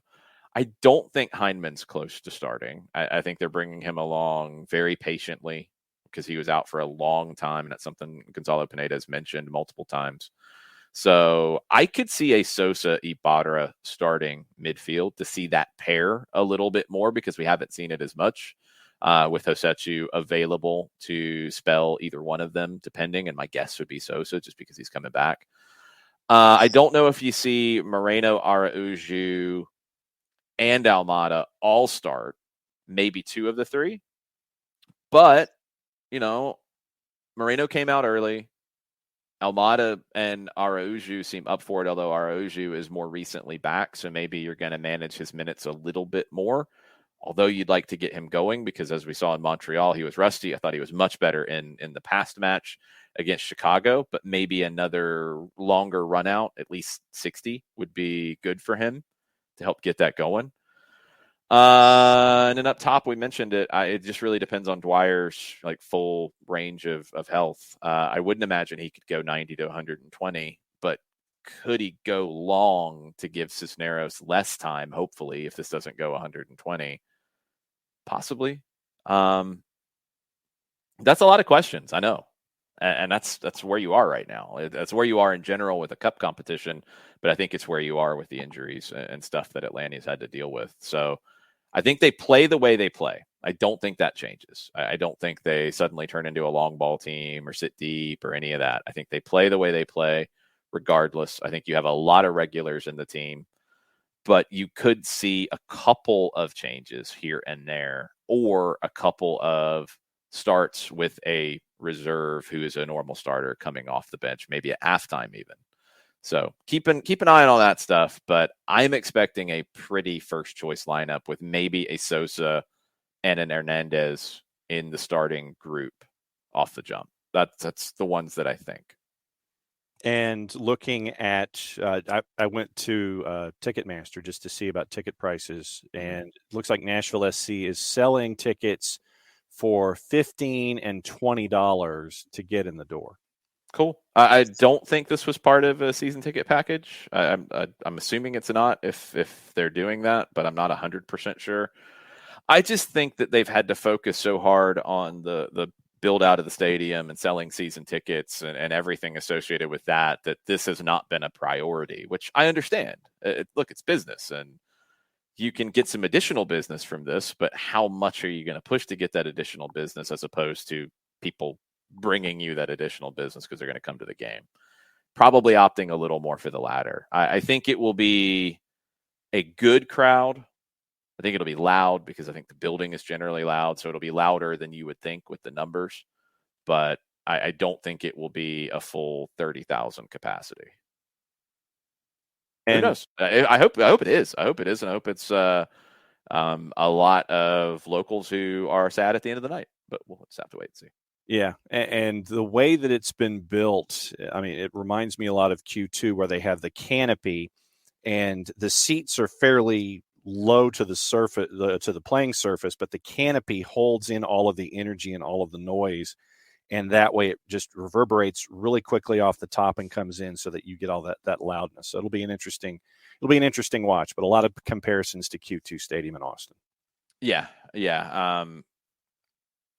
I think most people are putting it above that, though. I know you've been to Q2, so you're probably a little biased, but most people who have been in this building already are not making that comparison. They're saying that this is really special in its own right, and the steepness, but the roof is the biggest thing about keeping the sound in. When I think it was Jamie Watson on the Nashville broadcast on the weekend, and Kelly Glendenning, I know on the field, they were talking about how Nashville players were having a problem communicating during the first game because it was so loud. Yeah. I think it's at another level. So I don't know if we'll get that full sample of it tonight. I don't think you will, but I think it'll be louder than you might think based off what you're seeing in the stands. I think next Saturday will be loud and crazy. Then with Nashville, let me ask you, since we talked about Atlanta, any thoughts on what you think Nashville will do? Are we going to see guys like Bauer, Ta'anunga, and Luke Hawkinson? I think they rotate a lot more just because they have guys who don't have a second team to play for. So, yeah, Hawkinson, Anunga, Washington, guys who've been around, guys who have been part of the club for a number of years and deserve an opportunity to play, but don't have anywhere to play. I would expect Nashville to rotate harder than Atlanta will in this because of that. Do they still put a team on the field that can win? Absolutely they do. Absolutely they do, because they have good depth. But there's a drop-off. And how guys who haven't played as much fare in terms of chemistry, in terms of continuity, they will struggle a little bit. But Nashville's style is also not as built on chemistry. It is built to defend from a deeper position and then get forward.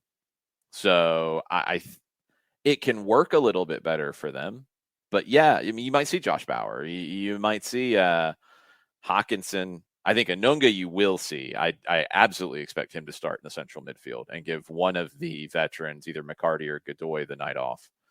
And I expect Akiloba to start up top. I know not quite the same conversation, but they need to get him going. He's looked good in flashes. He had a brilliant turn on the weekend, but didn't score. They need to get something out of him. And I think this is the game where you give him a start and kind of put it to him like, hey, we paid a lot of money for you. We're paying you a lot of money. We need something from you. I absolutely expected him and Anunga to start. Those are the two biggest changes I expect. And then my follow-up question was, is there an injury update on Randall Leal because of the tackle from Bobby Wood? And that led into my Akiloba thought, but yeah. Akiloba is not a replacement for Randall Leal. That's not a like for like.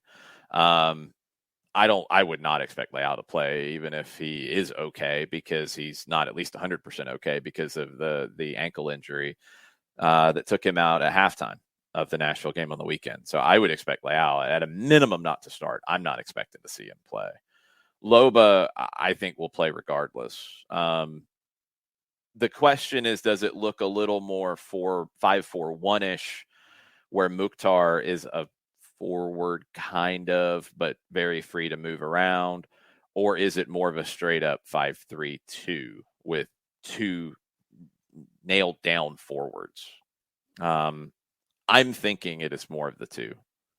I'm thinking it's a little bit more of the two. I could see Loba and Bunbury starting, for example. I could see Loba starting with even Sabong as more of that. Mukhtar is another question. Does he start tonight, or do they have him off the bench? Because I know that he had a bit of a knock in the match against RSL too. Yeah, but he didn't come out. I'm leaning more to the most likely non-regulars to start as Anunga and Loba. Those are the two that I think will get the start for Nashville. And I would also not be surprised to see rotation at goalkeeper. One Nashville question and one other thought, and then we'll be caught up. Mm-hmm. Coco wants to know, do we have any indication as to why Nashville didn't get an MLS Next Pro team this year? I don't know. I mean, it's not that they didn't get one. It's that they didn't field one. It's not like they wanted one and were told no. It's that they're not doing it yet. I think they have to do it next year. Like, I think Charlotte has to do it next year. They're eventually going to be required, but I don't know the timeline of it. So they just haven't done it yet. I think it's a miss. Frankly, watching a two team up close and seeing the benefits that we've seen in Atlanta of having a second team, it's a miss not to have it. And it's worth the investment. It is an investment.